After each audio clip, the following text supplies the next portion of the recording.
I think we live again now. Yeah, we live. They ain't even tell me we was live. Okay. Just got a notification. All right, family, we back now. We had some technical difficulties. Brother Rich back with the blue pill, straight from the UK. Peace, love, and light, blokes. Brother Blue, port live and direct to you. You top god? Is that what they? Yes, I am the top god. You know, shout out to the bloke 19 Keys for coining the phrase that you know, we are not top boys, but we are the top god movement is in full effect. You know what I'm saying? Yeah. So you know, I'm straight off the plane. It's not even been 5 or 6 hours since I've been back, and I had to tap into the temple. An Underground Railroad. Speak to the good people. Black Magik 363. What's good, my brother? Brother Rich. Yeah, I'm chilling, brother. Brother Richard. I'm chilling. Let me see. Yeah, the people filling in fast. Okay, Atlanta in the house. Let's see what's going on in the chat. Yeah, let's get the roll call. Atlanta. Well, where you from, family? Where you from? You know, we got Atlanta. We got Globo. Let's see if we have a global audience. No, he was in the UK. He's not in the UK anymore. They said, where in the UK are you? Arrest made in Joshua Brown killing. Okay. Hey. Okay. Peace to Sci-Fi. She's in the building. Oh, shout out to Sci-Fi. We got Vegas. Gang. Delaware, Louisville, Fort Lauderdale, Norfolk, Virginia, Oceanside, California, Corpus Christi, Texas, Fort Lauderdale, Chicago, Buffalo, New Mexico, West Los Angeles, St. Louis, Rochester, Little Rock, Bama, Jersey City, the Netherlands is in the building, Bloomington, 10, New Orleans, 10, 11, 12. Arkansas. All right. Harlem. Shout out to Harlem. Keys to inner space. Me and Blue, you got the book there. That me and Blue, we I'm working on it right now. I'm sorry, fam. I'm working on it right now. It's coming. Any day now. Like Kanye's just spoke album. About it. Yeah, like Kanye's album, Jesus is King. Yeah. Christ Consciousness. Yeah, indeed. .bandzoogle.com. You know, we beat him to the punch. The bloke was trying to bite and ride the wave anyway. Oh, we got the UK in the building. Shout out to the UK. I was waiting. Yeah. Inland Empire. What's that, Blue? Inland Empire. Inland Empire is in California. That's right outside of Los Angeles. You know, it's the outskirts of LA. Shout out to the Inland Empire, San Bernardino, all the good blokes out there. Indeed. Okay, family. So we got the roll call. Yeah, shout out to everybody that's in the building. Thank you for joining us. Indeed. Listen, Blue, man, we got something amazing coming up. We're going to have an extensive talk about your UK trip, my brother. Yes, my brother. Because I definitely need to hear what's going on. You told me behind the scenes, Blue just told me some things that was like, I was like, wow, man. So I can't wait for him to talk to y'all about it. But real quick, we gotta talk about this conference coming up November 3rd, Blue. Yes, because the time is ticking. So we got 2020. Let me move this. So let me put this on this side. Hold up. All right, so we about to go into 2020, family. Yes. 2020, they call that perfect vision, right? Yes, they do. As far as seeing? Sight. Yes. Sight. Mm-hmm. So, you know, they say that we have something called the third eye, but it's really the first eye. Yes. So I want to go into 2020 with perfect vision. Yes. With my first eye, not with these eyes, but with my first eye, my brother. Okay. So I'm putting together a conference it's about going to the next level. It's about, the theme of it is meeting your quantum self. So, you know, they say that the human spectrum, we can only see about 10% or something like that of what's visible, what's going on. Right. A visible light. Spectrum, red and the blue. Yes. There's a way more expansive aspect of our being and ourselves that we're not tapping into. I'm seeing dudes light fire with their hands. Yes. And I know we could do that, bro. You think so? It's our number one, it's our discipline. Number two, it's distractions. What we're giving our currency to. Okay. And number three is our belief. We've been so programmed. So those three right there. Right. Distraction, our belief system, and what was the other one? Distraction, belief system. I forgot what the other one I said was, family. But with those three, Blue, I feel as though we could go to the next level as humanity, bro, as so-called humanity, as God's experiencing this space-time continuum. And that's why I got the brother Billy Carson. I feel like he's taking this conversation, although a lot of people get upset with the alien talk, that alien talk brings about advanced technology and us contemplating and thinking outside the box of just being a human. Yeah, you know, for the level of discipline that we're talking about that's needed and necessary to achieve that plateau, right? You're either gonna be referred to as a monk or alien. You know what I mean? I've done feats that, you know, some people have looked at and they like, man, how do you get to that? You know what I'm saying? And the things that I have done that have been transcendental in my life have only come about by the most strictest of discipline, a regimen that was almost unhuman-like, in the sense that people are continuously trying to convince me that humanity is about a healthy balance of work and play. And the play is often categorized as party and bullshit. You know what I'm saying? Right. Rather than saying, well, me playing with my children, I don't have children, but let's say that I did, you know, well, I can't take 2 or 3 hours, even if I was to get in the, you know how they got the pins that the children get in with the balls and stuff, like, you know, if I got on that level and played with that child, that's not considered play. My play has to be with you as a quote unquote full-grown adult has term play, you know what I'm saying? So there's this constant thriving for stimulus, right? The human beings have, they constantly have to feed this stimulus machine, right? Negates the fact that, you know, well, what if I have exhausted this level of stimuli in myself and I have played enough with my life, you know what I'm saying? And now I want to get into the transcendental phase and I want to, you know, really boggle down and tap into this thing that I'm convinced exists, but the only way that I'm going to reach it and achieve it is if I break through my threshold of mundaneness. Mm-hmm. You dig what I'm saying? Mm-hmm. And that's going to take the most ardent form of discipline that you're able to muster. There's not a particular scale that'll tell you where you're at and how you're getting there. You'll know. You feel me? Mm-hmm. You'll know. You know, and what I was saying is that, do you think that's possible with the Negro mind? Is the Negro capable of that? Yes. Is the Negro capable of that? Indeed. I don't think so. Indeed. The Negro mind is a monkey mind. You feel me? So the Negro mind is incapable, in my estimation, of being able to reach that level of discipline, you know, because the Negro mind has to be able to exclude itself from the level of stimuli that comes by way of distraction. It's already written, bro. What's written? The cycles that we go through. Okay. We're just actors in this thing, in this movie, bro. Right. I mean, you ever seen a movie and the hero seems like he has no way of surviving, and then something happens? That's what's happened. That's what's going to happen to us. Metaphysically, when I speak about a Negro mind, right? And we'll get into the etymology and say, you know, well, Negro means that you can't grow past your knees, right? So that's typified as someone who's stuck in the lower chakra aspect of themselves, right? The lower 3 chakras is really the Negro mind. Oh, that's what you refer to. That's the monkey mind. Your God self is coming beyond and above, you know, the gateway, your 4th chakra, that heart. Just like the brother was talking about on the show. And, you know, heavy is the heart, right? Leaden is the heart that is locked into judgment. I ain't met too many Negroes that have transcended judgment in this particular plane. You feel me? Case in point, what's the entire conversation in the community right now? They're judging how someone else has responded to their pain and their trauma as if there's a unilateral way that we're supposed to deal with it. Now, don't get in the comment section and tell me that I'm right or wrong, because now you're being in judgment.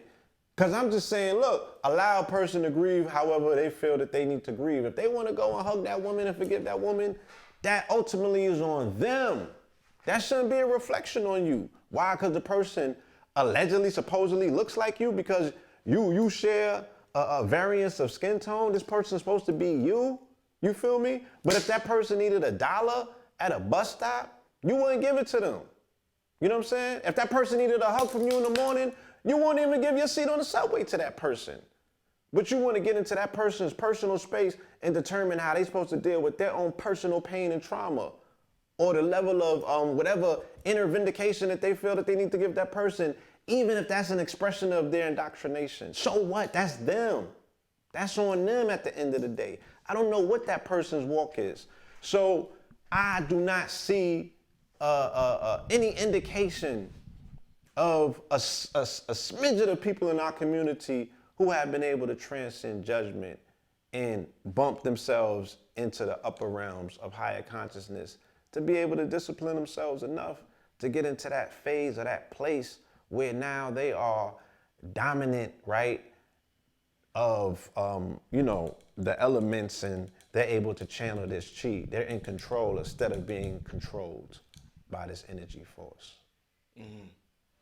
Just my observations. Mm-hmm. So what do you do this for then?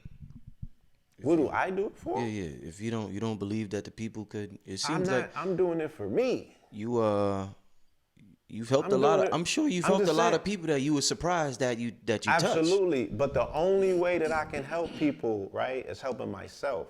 Right, best version of yourself. You understand? That's the only way that I can help people. The best blue. So I'm bringing people along the journey by being the best example of who I am. You know what I mean? Because the only thing that they're getting from me is coming from me. So it got to come from me. I got to be present with me first. This is the person that I have to work on. Right. And in result, the people that are either bearing witness to, observing, or connected to that energy, then they benefit as well by being lifted. You know what I'm saying? When I'm in my ratchet lower self, you know what I mean? Then I'm connected with people that find it funny, and they getting the shits and giggles off of that. Because it speaks to something that's present in them as well. And they like, I knew it was in there. I was just waiting for that shit to come out. You know what I'm saying? You want to smoke this dust blunt with me? Yo, did you see the show I did with Billy Carson? I did 2 with him. Did you see the one we talked about Terrence Howard and the platonic solids? I did. I saw a majority of it. Yes, it was a short episode. Yeah, short episode. Yeah. I seen like 15 minutes of it. Yes. Yeah, man. I'm looking forward. I feel as though. Yeah. In terms of us getting involved and understanding quantum entanglement, I mean, and us. I did, that was all Law 44. Not to well, minimize what he did or what he was talking about, but you know what I'm saying? Like I'm very honored that this information is coming out the way that it is in different streams and variants. But yes, so, he's talking about opening and unfolding the Tesseract, right? The hypercube. That's what the whole Project Christ Consciousness was going into that whole thing. You understand what I'm saying? So absolutely. And even, when I went back in my notes and I seen in my Law 44 lecture, I used a video of the Tesseract. That video was from Billy Carson's Forbidden Knowledge Instagram account that I came across maybe 3 years ago. Right. So that brother been on it because I remember immensely being impressed with, I was like, yo, whoever's teaching this the way that they teaching it, they really grasp this information. They on it. It's upstairs. And I'm like, I appreciate this. But I have always heard the brother's voice and not necessarily saw the brother's face, right? And shout out to the brother that makes the music with him. What's his name? You remember his name? Donnie Arcade. Donnie Arcade, man. Yeah. I used to, check the brother's music out on the page. And I was like, yo, this is dope. You know what I'm saying? Mm-hmm. And I just was always wondering why that bridge was never connected or visible enough to be like, I'm like, yo, where they at? What's HUD? Well, a lot of people feel as though my platform focuses a little bit more on race-based issues.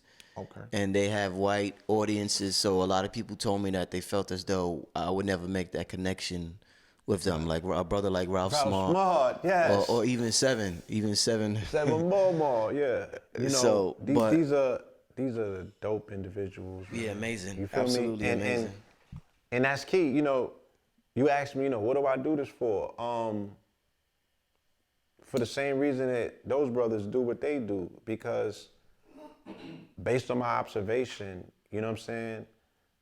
Let's just take those 3 brothers as a symbolism of those upper quadrants of, 3 chakras that I'm talking about, the upper 3 chakras. you know, you're gonna get there, you know what I'm saying, in the presence connected to the energy of a Ralph Smart. You're gonna get there connected to the energy of a Sevon Bomar, and you're gonna get there connected to the energy of a Billy Carson. You know what I'm saying? Because these individuals are transcending, they're moving towards that way. You know, I don't see judgment in them. You know what I mean? It's just the information. It's not, you don't have to take an ethereal ego wash afterwards. Like you don't gotta get your hazmat suit and wipe down your ego. You know what I'm saying? You know, you need me to pull up my YouTube and tell you what's going on YouTube right now with some of these familiar platforms that we know about? Do you want to know what's going on right now? I want to focus on this conference. Okay, That's what I want to do. All right. Because, you know. But yeah, you know what's dope and the idea. I think one of the biggest problems, if this whole world is the world of imagination crystallized, one of the biggest problems we have is that when we try to tap into that magic, there's resistance within us, so that we can't even visualize something. You know, something in you tells you you're lying. But once you figure out and realize and understand, not just intellectually, but, you know, through your heart, understand that you're multidimensional being and that you're already the vibration of everything you desire. So whenever we desire and we imagine, we place the shit in the future, not understanding that we already are the vibration of everything that we desire. So when we visualize, a lot of us feels like we lying to ourselves, even if we don't say it out loud. When the brothers and sisters, and I'm not saying me, but when people do that, they think they lying. Otherwise, motherfuckers would do it all the time. Yeah, but just, when you just like the I am. Yeah, people feel like they lie to themselves when they say affirmations, because we don't understand the nature of our being. They're doubtful. Once you very doubtful and fearful. Once you understand the nature of your being, and you're able to imagine from a different lens, not the human lens, but your higher self lens, it makes this shit all easier. And saying that to say that a lot of these techniques that I'm having the brother speak about, family, on November 3rd, is techniques that I utilized when I made the Holy Ghost 2 album. Yes. I wanted to go in a specific zone. I use a lot of different methods, bro. As far as, you know, playing things in my tape recorders in my ear while I sleep at night. As far as going into that theta wave frequency and hypnotize. I practice self-hypnosis.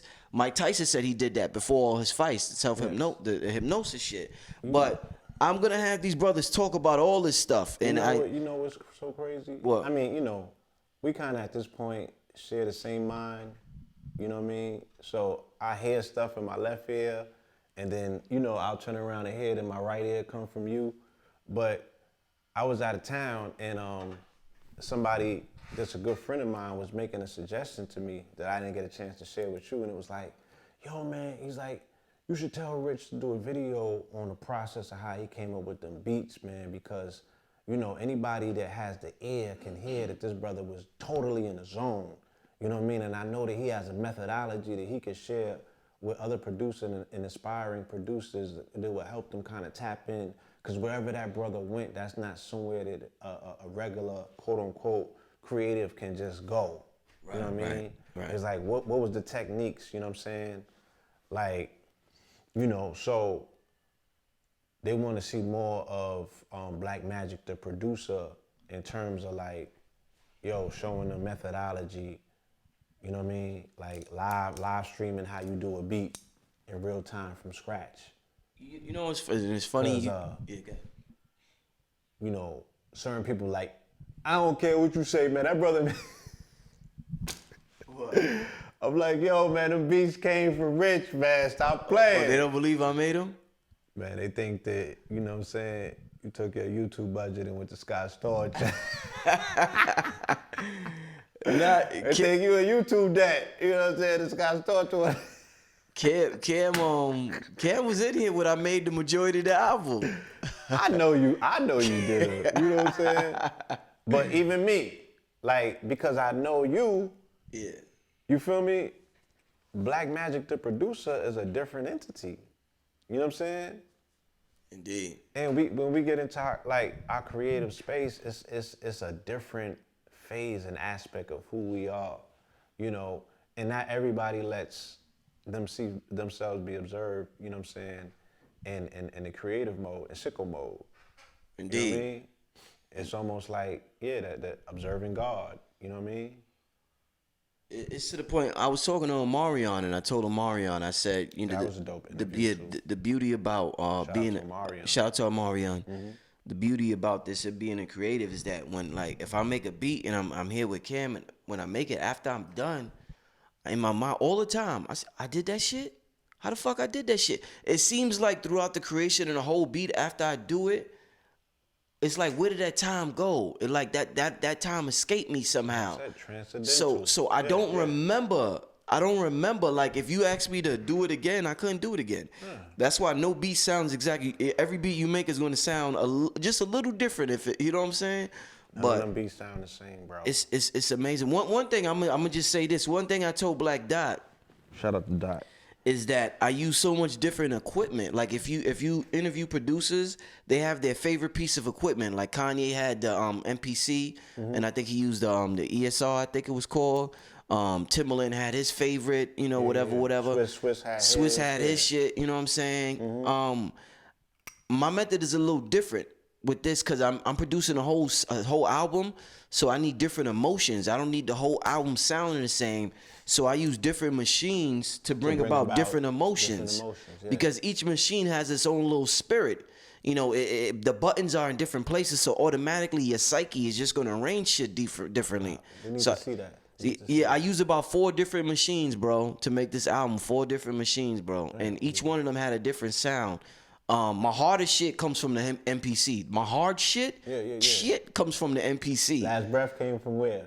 The MPC. I already know. MPC. Like I said, Shaka Zulu came from the MPC. I'm requesting, you know, and I don't want to put you on the spot because not everybody wants to let the world into their creative process. So if it's possible, yes. If it's not, I understand. But if it's possible, can we get at one point, whenever you feel comfortable enough, a live stream, you know, of a Father Rich studio session where you creating a beat from scratch? I'm gonna just leave it at that. Definitely. We definitely gonna get that going. That'll be fire. People will love that.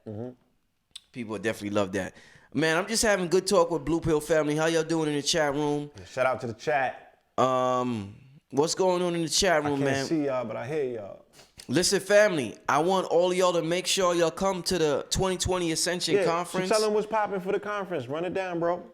We got, I didn't get we got Red Pill and Blue Pill. We got Street Master Gano Grills. Shout out to Gano. We got Billy Carson, a.k.a. Forbidden Knowledge. Shout out to the good brother. All speaking on highly advanced metaphysical topics.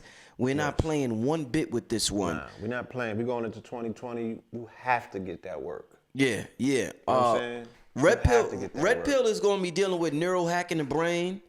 You know, neuroplasticity is something we got to understand in terms of our brain matter. And they don't, and that's, you know, this is late term, getting this information in at a very late point, but, you know, there's no better time than the now. So yes, we have a lot of catching up to do. Neuroplasticity is something that, you know, we need to bring to the forefront, and we need to crack that wide open. Red is also going to be dealing with quantum jumping. And that's that whole aspect of there's a parallel version of blue. You know what I'm saying? That already exists out there. You just got to quantum entangle with that quantum version, that parallel version of blue. You don't have to create it. Like Cambatta said, and the theme of it is that we're not really creating something. We're entangling with something that it's already there. So all we got to do is tap into a frequency. We don't have, when we think about, I got to create an album, sometimes it might be stressful to the ego. But if the ego says, I don't have to create it, this shit already exists. All I got to do is act like I already have it. Act like it's already there. And I will quantum entangle or quantum jump with that parallel version. There was already a Rich that made Holy Ghost 2. I just had to entangle with that version. Case in point, people ask me, what do you think about Kanye coming out with Jesus is King on September 27th? Of course, he didn't come out with it, but that's when he was. So the people that knew behind the scenes, I had a gospel album already prepared called Christ Consciousness. And I explained to them, you know, the trajectory of my relationship with this individual. Now, do I think that there was a conspiracy? Do I think that my phone was being tapped? I'm like, no. I said, creatively, there's a level of quantum entanglement. Based on all of the research and the study and stuff that I have done on this individual in the Law of 44, there's quantum entanglement. I explained to you that Life of Pablo, My Name is Paul, came out on February 13th, the 44th day of the year, and it went platinum on April 4th. You know what I'm saying? I explained to people that the next album that he did, what was it called? The joint with the bipolar stuff on the cover. What was that, Yay or something like that? Yeah, it might have been Yay. Yeah, he did it in Wyoming, which is the 44th state. You know what I'm saying? I explained to you that I put that man on his first, cover of a publication in 2002. You know what I mean? So I'm not even talking about somebody who I don't know, who I haven't been in the presence of, but I'm not sitting back saying, yo, that's my man, or I'm not saying there's a level of quantum entanglement. Even September 27th, that's my father's birthday. And the song, the album was about the father. You know what I'm saying? So, like, rather than, fit myself for a straitjacket, because niggas be like, this nigga's crazy. I'm like, no. Everything that you're saying to me just now is all in the Law of 44, where we talk about quantum entanglement. So I'm like, yeah, this is nothing new to me. Right. I'm not lost on these concepts. I'm like, yo, I'm glad that y'all catching up. We can have a conversation now.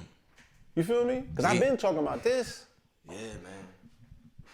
It's definitely that time, Blue. So yeah, quantum entanglement. I mean, even as a twin, this is how we explain quantum entanglement. Quantum entanglement, for the most basic explanation, you have one cell that was formulated, you know what I'm saying, and split into two. So my brother could be in Alaska. Time and space is not a variant. If he's going through something and I'm feeling it instantaneously, as if I was in this very same place, how do you explain that other than but through quantum entanglement? So we are all connected by ethereal cords. And I say, what? The Law of 44 is me explaining the strumming of these ethereal cords. How if one thing over here is connected to this other thing through this particular number, how are they seemingly are unrelated, but then they have this quantum entanglement. You feel me?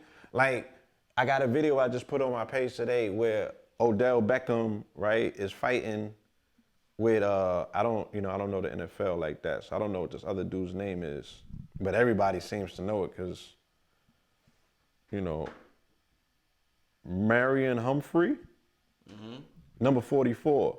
So it's just like the funniest, because Odell Beckham is number 13. You know what I'm saying? So I'm seeing 44 having this fight with number 4. With the 4 is like 44. So, to me, this is like an expression of that quantum entanglement. Like, how did these two characters seem to meet and clash and quantum entangling that? Look at their atoms, you know what I'm saying?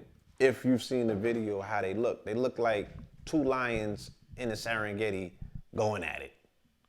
Right. You know what I mean? Right. And that's just atomic entanglement. You feel me? They're attracted to one another. That's a weird fascination that they have with one another. Quantumly.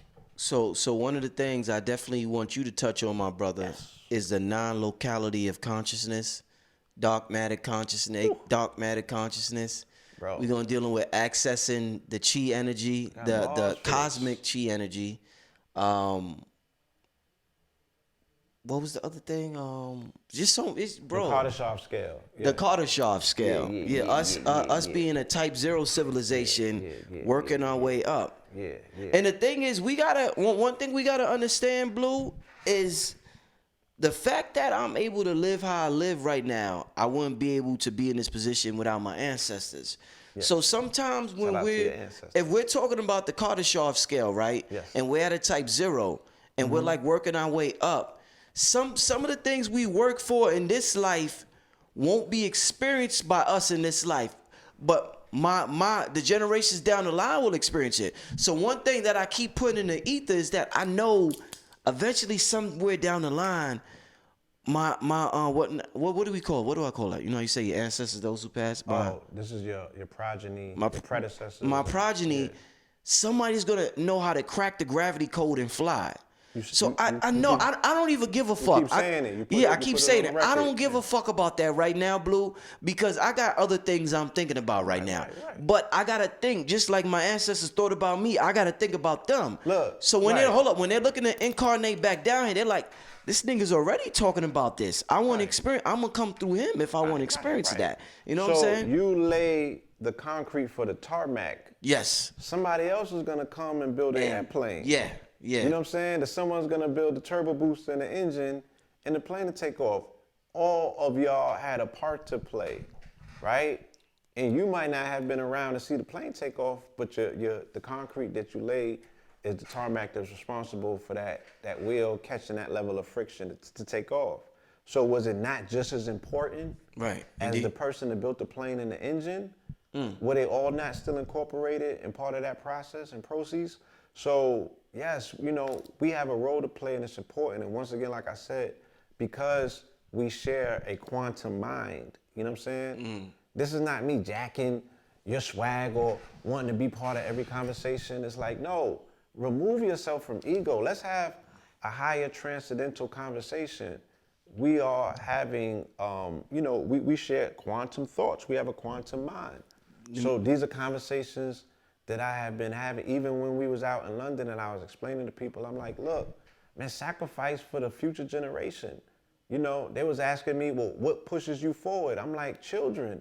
When I look in the eyes of these babies, I'm not gonna be here to experience the fullness and the fruition of their lifetime, because on the 27th, the weekend of the 27th, I celebrated my father's 70+ year birthday. Amazing. And he was born in 1945, so I'm like, imagine his timeline. We take for granted a lifetime, fully expressed and fully lived. You know what I'm saying? Like, what does one person in the fullness of fully expressed lifetime actually see? These people that are walking around that are 90 years old, that were here when, what you talking about with Black Wall Street was around, and they lived to see, you know, Cassius Clay coming to Muhammad Ali, coming to, you know what I'm saying? Elijah Muhammad, Malcolm X, and, you know, all the assassinations, civil rights. They saw the entire book of Negroes, right? You know, we often talk about Dick Gregory, shout out to the Baba. You know, book of Negroes. What did he see in a lifetime? So I won't be around to see what these youngins are gonna express in a lifetime. But I'm willing to do whatever I can in my power to make sure that they have access to that full expression, so they don't have to boo-hoo about the barriers that some of us are still complaining about. You feel me? When there's people such as myself that are able to jump over all of them particular hurdles and say, yo, it's not what you think it is. You know what I'm saying? Indeed. You're just not really applying yourself. You haven't made it mandated enough to say, look, I'm willing to die to live. Mm-hmm. You know what I'm saying? Mm-hmm. And then all of the feathers start falling away because you're no longer fearful. You know, and when we talk about the importance of going back to early this year in April, what we saw with Angelique, with Nipsey's mother, you know, with her demonstration, when she somewhat lifted the fear of death off of people, she freed a lot of people up, man. And you see people really that are still accessing the energy to run that marathon. That's based on their lack of fear, bro. They not scared to go. They almost looking forward to it. There's a glory in it now. Yeah. You know, you in a special place when you get there. Can't nobody stop you, because the only thing that's holding you back is fear. Fear of flying. Right. And fear of dying. But what Jigga said, you should be fearful of not trying. Huh? Oh, man. Why would I come back anything but different? I ain't the same Blue. Indeed. I ain't the same Blue after I experienced what I experienced. We'll talk about that at some point. So definitely, family, I see there was a lot of trolls today in the comments section, man. We must be doing something right. Hey, you know. Insurmountable amount of trolls in the Listen, family, make sure y'all come out. You know what? I put the wrong flyer on the screen.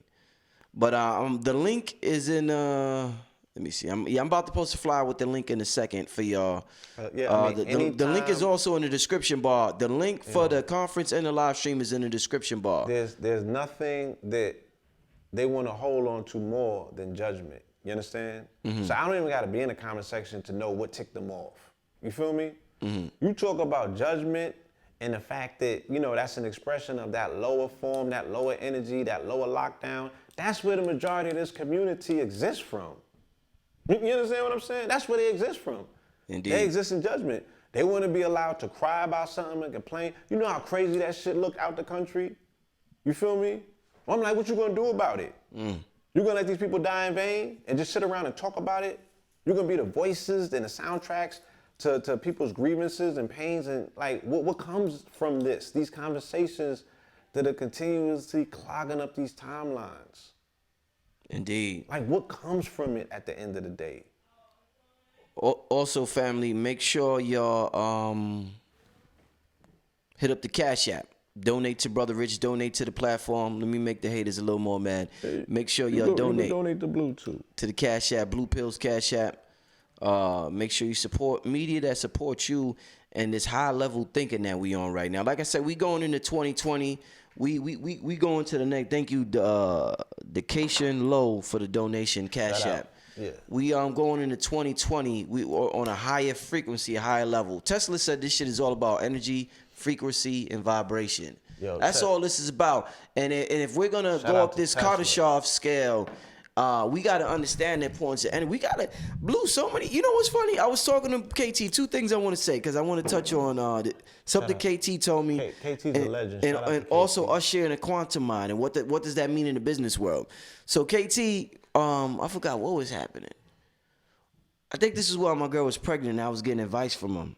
Okay. For something. I don't know if her blood sugar was high. Something was going on. And I had to call him and get some advice. And KT told me, he was like, yo, Rich, man, people think you got to do all of this complicated shit. He was like, bro, tell her to go outside, find some dirt, take off her shoes, and stand in it. Ground. Right. And we're like, we don't understand what batteries and so we don't understand that concept, but sometimes we look for the most complicated. Niggas be like, yo, give me a ritual to do. If the ritual ain't that complicated, we're like, nah. We're like, nah, I ain't doing that shit. This nigga told me to do this. Nah, man. They want some fancy shit to do because they think the fancier, the more it's gonna work.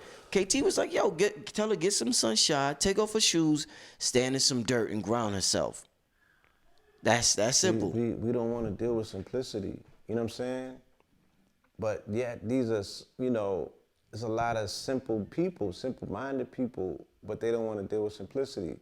You know, they don't, I mean, they want to be given the hard task because they want, you know what I'm saying, the resistance against them to be like, you know what, man, I tried, I just can't do it. The stuff that's too easy, you know what I mean, won't allow them the out that they're looking for. How about that? You know what I'm saying? They need something to blame. Yeah. They need to be able to make an excuse to be like, yo, you gave me 15 steps, son, and I missed out on the 13th, so you know what I mean? We got to start this all over again, but I don't have. And then here comes the. You know, it's funny. That's something Red Pill's going to touch on. We're addicted to our emotions. We don't, our brain, when you understand the neural network that's set up in your brain brain gets information from the heart, these neuropeptides, and they think that shit is food. So if you feed, the gut, all that. So if you keep feeding your brain this emotion, your brain thinks that's what it needs to live. So this shit this shit get real deep, man. But one thing I want to touch on, Blue, with as far as we were talking about the quantum mind, is that that's and this is some jewels for the family. I had to learn this the hard way a couple of times when it comes to the business world. This shit is quantum, and if you come up with an idea, you better move on that shit, because that shit is in the field and somebody else is going to grab that, and you will think that nigga stole that from you. Just like you said, you're going to swear, oh my God, how does, was he listening to my phone? Did he hear my lecture? Does he know my girl? You're going to go crazy. You're going to go crazy. You're going to go crazy. Bro. Because you're dealing with this literalism that has you locked into this mundane world where you swear that the only way that someone can access something from you, right? Oh, the man is listening to me. Oh, they got my thing bugged. Or how do you explain it? It's in the magnetic field. You know what I'm saying? It's energy, it's ions. There. You can tap into it and pull it down, right? And it's begging to be expressed at this particular point because you've activated it. It's like this. Yeah. You know when they do lotto on the TV and they got the balls jumping in the glass? Yeah.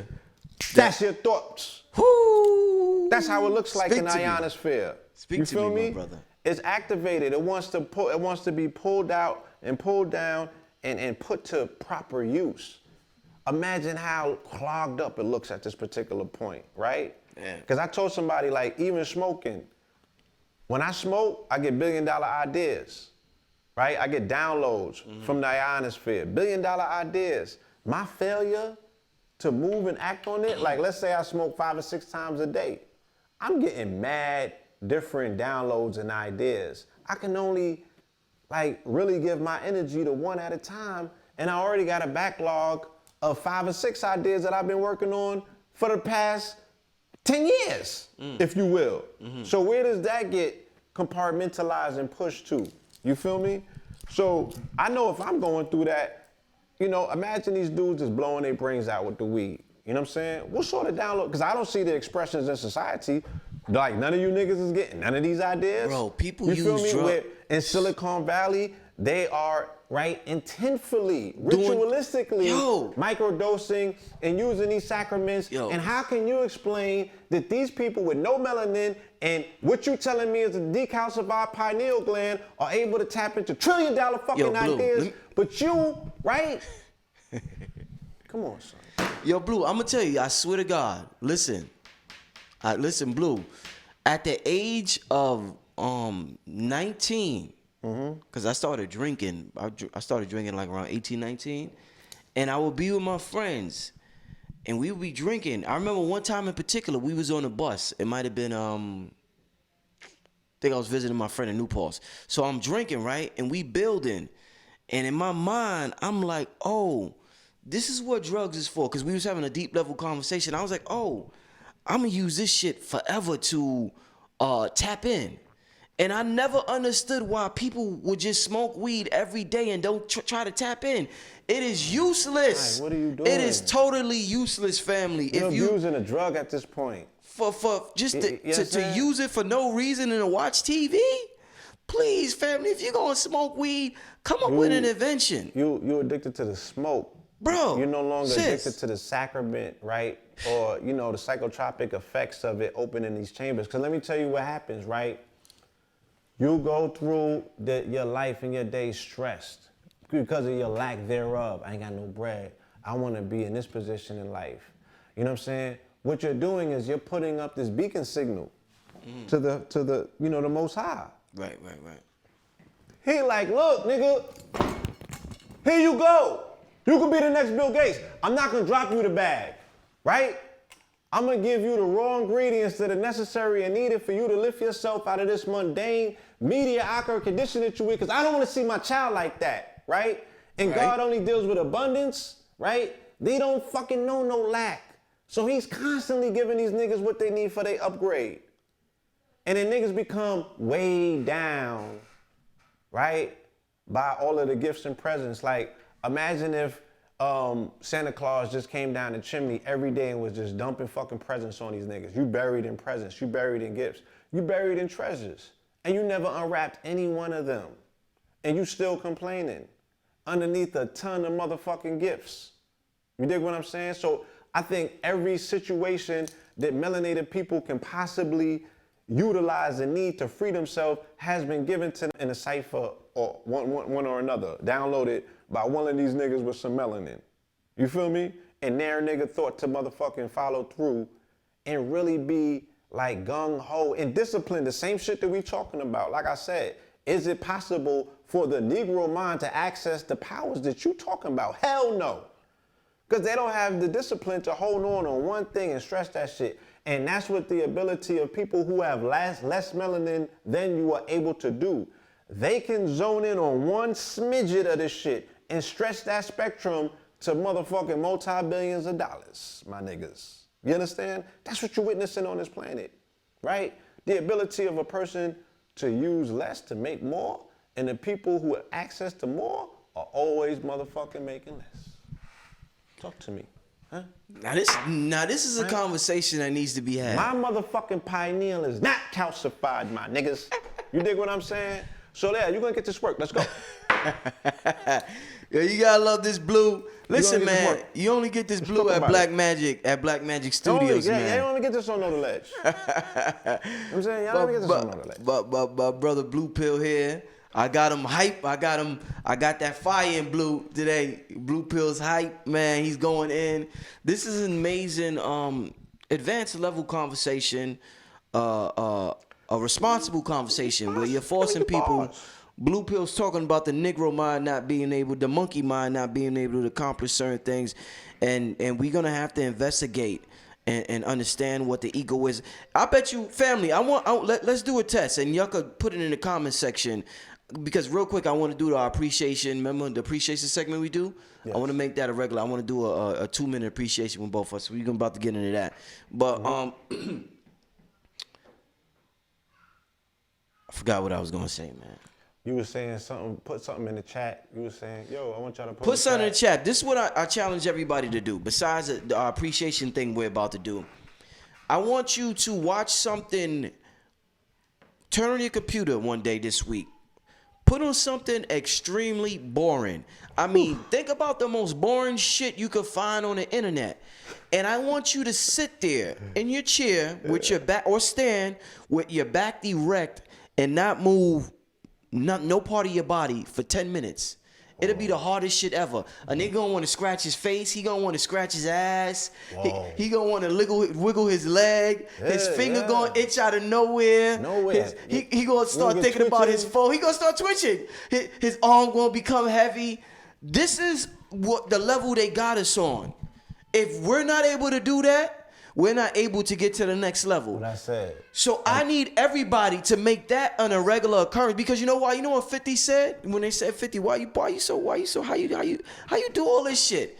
And the 50 law, the 50th, what was it called? The 50th law? Yeah. He said, yo, nobody knows how to embrace boredom. He was like, I know how to embrace boredom. That's how I got it. He was like, I don't drink or smoke. I don't need to be stimulated. He was like, I embrace boredom. Addicted to stimulus. Bro, you said it earlier. I thought about that. I said I was going to bring it up later. Yo, our inability, Blue, to embrace boredom is hurting us. Because you know why? Success is boring as fuck creating it. When you're practicing and you're training and all that shit is boring as shit, Blue. Yeah. Everybody want to get to the damn point. They're like, man, where the get to the punch, Blue, like, yeah. If you drawing or editing something for 5 hours straight, it's the boredom that drives people crazy. We can't sit still. We got ants in our pants, Blue. We can't sit still. But I mean, that's key that you said that, because that's where I was able to develop my discipline and my appreciation from boredom. Is drawing. I'm a master artist. That's why they say do puzzles. Okay, yeah. I'm a master artist, you know, and I have to sit there and I'm a very detailed artist. You know, I'm gonna bring some of my work around, but I'm a very detail-oriented artist.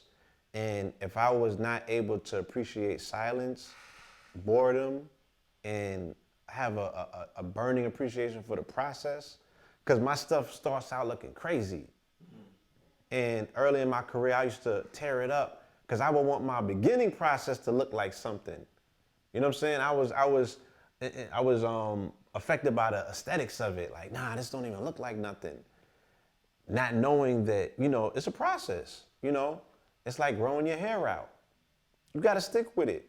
You're gonna have a rough phase. It's transitory, it's transitioning. So, you know, it's the same thing. Like, you have to be able to embrace your stillness, your boredom, non-stimuli, because the world is addicted to stimulus at this particular point.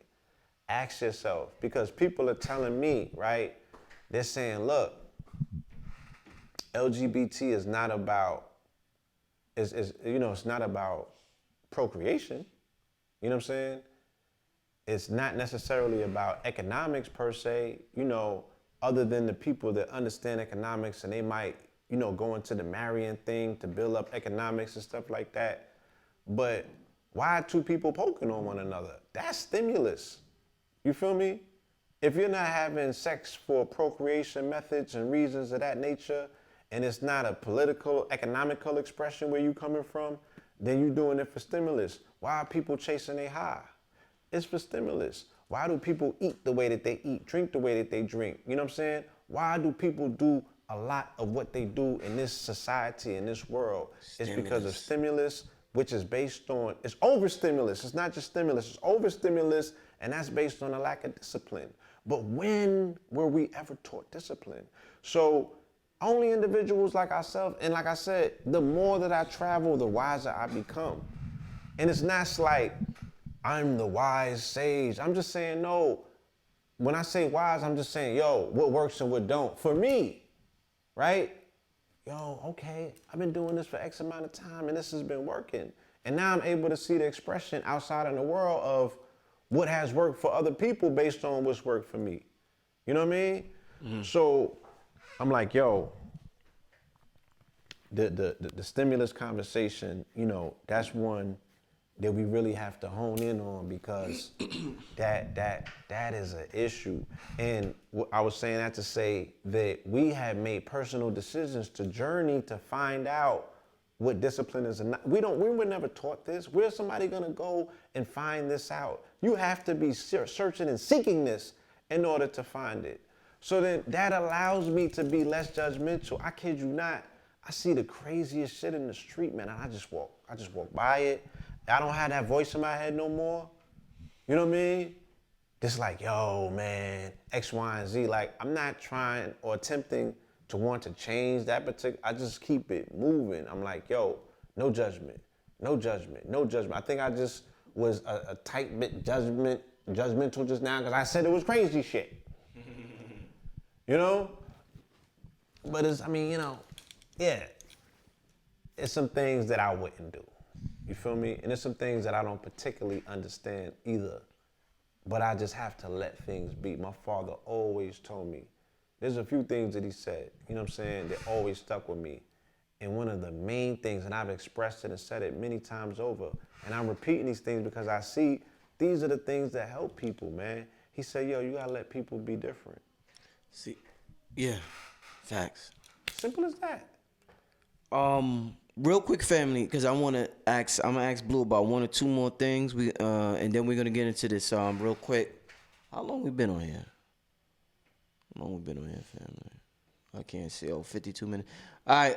Real quick, who's showing up to the conference? Who's gonna see? Oh, Cambatta's gonna. Me and Cambatta's going. Oh yeah. You know, Last Breath is being performed. Y'all know that. Last Breath will be performed live on stage. That's my joint right there. Last Breath will be performed live on stage. Cambatta, it's gonna be a concert. Y'all can't get this teaching and a music conference. Tell them how they go about accessing, the tickets, because people have been asking me that as well. Right. The link is in the description, and also I just posted it in the chat. If somebody's listening audio wise. Oh, right. And the live stream, live stream link is also in the description. And I just post the live stream link in the chat as well if you want to get the... Do you have an address? Like, let's say somebody is not looking at the video and doesn't have access. USALivestream.com/Ascension. Okay, tickets for the... No, that's for the live stream. Right, so I'm saying tickets for the event. And where do they go? For the event, just go to 2020 Ascension Conference.eventbrite.com. That's dope, right.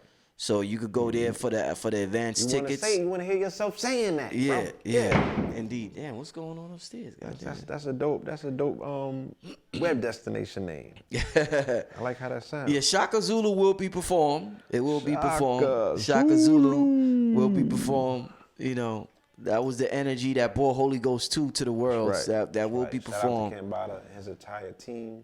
So who's coming to the conference? Let me know. Who in there is anybody? I got 766 people. Who's coming to the conference? Who's buying the live stream? Let me know, family. I want to know who's going to be in the building that day. as you can see, we shifting right here. What's the name of your crew? The Paradigm Shifters. Shout out to the Paradigm Shifters. Shout out to the Paradigm. We will be reuniting October 19th in Washington, D.C. All right. Oba Beat said I'm going. Alpha Monk is going to be there. Celestine Wilson is going to be there. All right. Yeah, you don't want to miss this, y'all. Yeah. The concert, the performance, the information, the environment, the community. Yeah. King Baphomet is going to. King Baphomet, what a name. King Baphomet. Shout out is to going to King be Baphomet. It's first come, first serve. We might open up VIP seating for the first row. I'm not sure yet, but as of right now, it's first come, first serve. Photograph him already. Purchase his ticket. Introduce yourself to me, brother. I would love to network and kick it with you. You've been such a huge supporter this past year and the last year. So, yeah, that homeschool is going to be live streaming. Yeah, so, okay. So, a lot of people from the chat will be there. Yeah, if y'all appreciate it, this been one of the best talks I had in a while with anybody, Blue, and I've had some great talks lately. I appreciate. Man. I've been tuning in, man. I'm like, look at my brother. He's transcending. Yo, you be surprised who I got coming up. I got to tell you off camera because I don't want to tell the people. But it's a certified hip hop legend, certified top 5 all time. Okay. A legend. Okay. He's gonna be on this platform real soon. I'm gonna let you know. As they should. I see it all, man. I could just say peace to the gods. You might know who I'm talking about. I'm thoroughly happy and impressed and gratified. You know what I'm saying? Of where you have taken this platform. You always bounce back in the most cavalier of fashions. And I'm saying, like, you know, this is what observation is based on, to say, yo, like, if you have the ability to see greatness in real time, you know, we all benefit from that. You feel me? Like especially in the midst of all of this other stuff that's taking place surrounding it, like you really rise, you know what I'm saying, and transcend the pack. And I appreciate that. Shining, you know, the Virgo star is what? Nah, man. Go ahead. You know, like I tell the family, I had to take a break, you know, with my son. That really took a bulk of my energy. That took a huge chunk of my energy. Just making sure I get that. I talk so much shit and on you know, with the videos. I had to make sure certain things is right as far as his diet, you know, the whole vaccine thing and just everything. You know, make sure my girl eat a certain way when she was pregnant, and just, you know, just took a lot of energy out of me. So, you know, I had to sacrifice a lot of work, a lot of interviews and things of that nature. But Brother Rich is here, man. And Brother Rich is... But look how you came back. Yeah. You know what I'm saying? Look how you came back. You know, like I said, that's what I said. The bounce back is always... It's impressive to see that. You know what I mean? Because that's like... You have never not shown us what it's supposed to look like. You feel me? Right, indeed. I've taken breaks and haven't bounced back. You know, with the velocity and you know, projection that doubles what I've done. You know what I'm saying? So indeed. And shit, I don't lose nothing by saying that. So by being to observe what it really looked like, yo, that's what it really looked like. You know what I'm saying? Like, this is the mythos playing itself out. Yo, so one thing I keep saying, I'm enjoying the conversation so much I can't get off. Let me just say this, and then I want to talk about the trip you just came from the UK. Yeah. One of the things, me and Seven, shout out to Seven Bomar, the video we did is on my other channel, Brother Rich 363. I'm trying to build that channel up, so I'm gonna be putting more videos on that channel as well. But one of the things, besides, he talked a lot about the judgment thing. One of the things he also talked about as far as the mechanisms of the mind and the brain, and how it creates everything you think about inside of you. Say you have a feeling of just sadness or depression, and or just feeling down or feeling insecure, whatever you may be feeling, a negative emotion, all that's in you, not outside, it's in you. Once the brain is asking the senses, I'm encased in darkness, tell me what the fuck is going on out there. So once it gets that from your senses, your brain takes that and it creates it processes it, and it creates the holographic reality where things are separate from you. Right. So you say you walk past this table, and let's say you hit your leg real hard and you break it.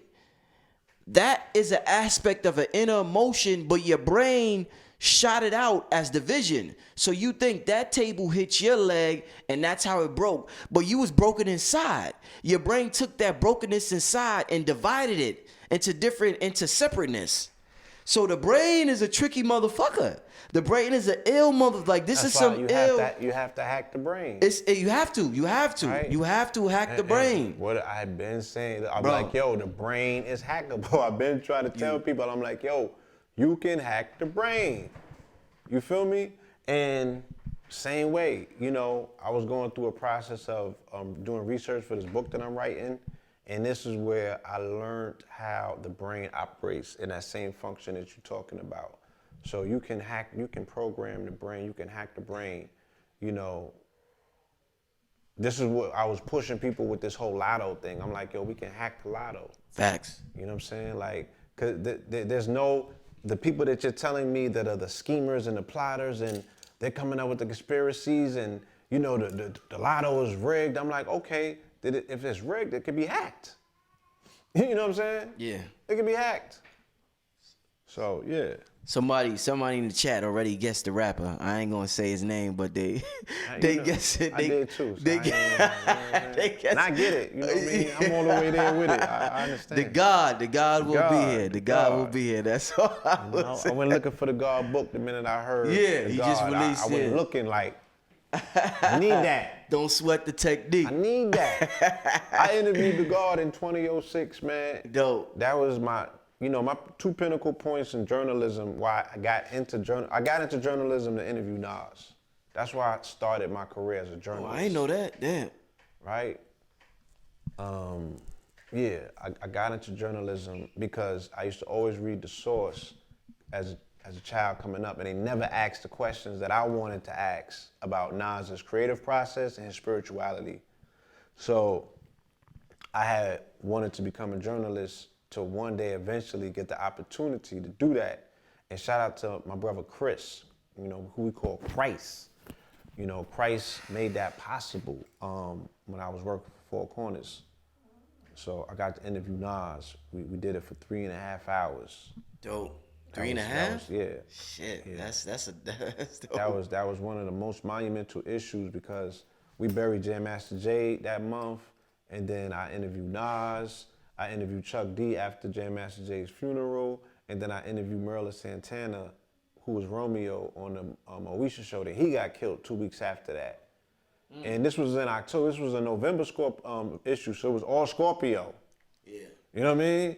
Yeah, that was a crazy issue. Anybody who knows about that Four Corners issue, that's certified classic with Nasir on the cover. So yeah, and then I got to interview Rakim Allah, and as he says, because this is the first time I ever heard somebody say, he was like, it's 2006. I was always like 2006. So that always stuck with me. You know, the God was just cool, man. Remember when they used to have the Virgin Megastore on 42nd Street? Yeah, the big, huge one. Yeah. I forgot what he was doing downstairs, book signing or something. But the 18th letter? Was it during that time period? Was that, but we had set the interview up, and I got the chance to build with the God. And, you know, those two right there was like, because of their coolness, like, this is why I'm laid back. You feel me? Like, Facts. These are the people who I was able to tap into to be like, you don't have to be...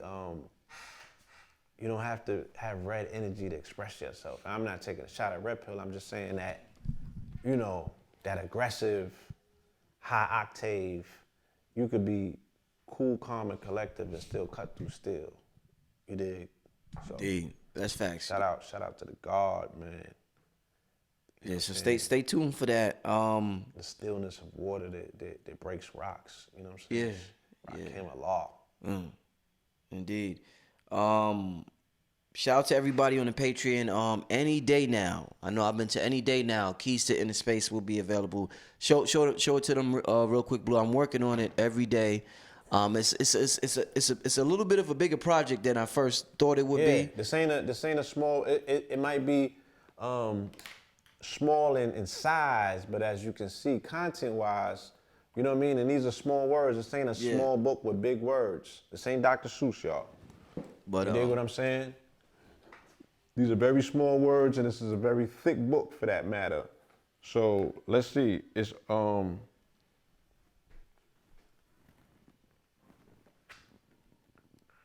Yeah, it's about roughly, I would say, going on 300 pages.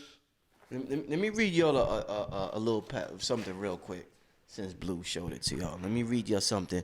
This is gonna be available on the Patreon site. Let me just read y'all something. Let me see.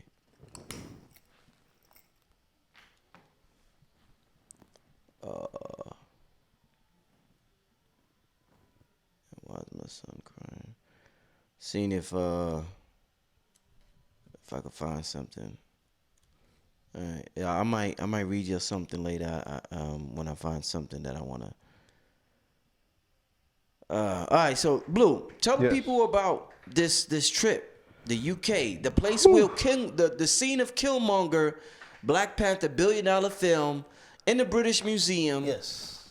We've been to Met in New York. Yes. We Britain got our shit. They got Killmonger wasn't lying. He Bro. was not lying. Tell the people what happened. Tell the people about this trip and what happened, my brother. This was the most monumental trip of my life. And I've been on some amazing outings and junctions and trips and retreats. And, I done see motherships and the shit that looked like Battlestar Galactica. I done see all kind of stuff, out on my trips. But this trip, going across the pond for the very first time, putting myself in a different hemisphere of the planet allowed me to access a different hemisphere of my brain, you know what I'm saying? Which allowed me to access a different aspect and variance of my being. And, with that, man, it was education after education. I want to shout out, because this started my quest on the plane. I was reading a book by my brother Ross Ben. Shout out to Ross Ben, the Earth Keeper. We have monumental gems in our community, priceless people, with Infant Lester Lovin, Ross Ben, Hank Rosin's son. There are many others in our community that should be cherished because of who they are, what they represent, and the value that they bring when it comes to education. A.A. Rashid for his level of information and education, Ra Ku for his information and education, and there are many others, but this brother in particular wrote a book called Free Your Mind and Your Mind Shall Follow. And I found myself reading this book from cover to cover on the plane. And, that's coincidentally enough, it prepared me 1,000% for this particular trip, because he was able to explain in his book the architectural geomancy of Washington, D.C., Philadelphia, and Richmond, Virginia. So when I got to London, having already had all of this information in the back of my mind, when I got there and I started seeing the similarities to these particular cities in the sister country or the daughter country of America, England, London is the mother country, you know what I'm saying? This is the home of geomancy and, occult architectural designs that are locking in energy, and them placing these particular structures on grid points and energy grids and things of that nature. Man, I was able to just learn so much in short amount of time by just being observant, by just listening to spirit self. When I got over there, my spirit self, the voices got louder, almost as if there was a homecoming aspect of me touching that turf and that terrain. One of the first places that I was taken to, we were able to observe a plaque, a street sign that said Moorland, which is my last name. And it was spelled Moorland, you know what I'm saying? So I already knew symbolically that there was an aspect of me that came home. I wish I brought the book with me, because I brought an ill library back with me as well. But one of the books that I was able to grab was called Blackamoor, and it spoke about the early presence of melanated Moors in Europe and England in particular, and London especially. This is history that I'm already cognizant of. Shout out to my brother True Master and the monumental lecture that him, AA, Black Dot did out in Bavaria, Germany, dealing with the Holy Roman Empire, you know, that precedes the Roman Empire. So, I have the back knowledge of who the royals are and everything, and what bloodline they come from, and how the Moors have a part to play in that.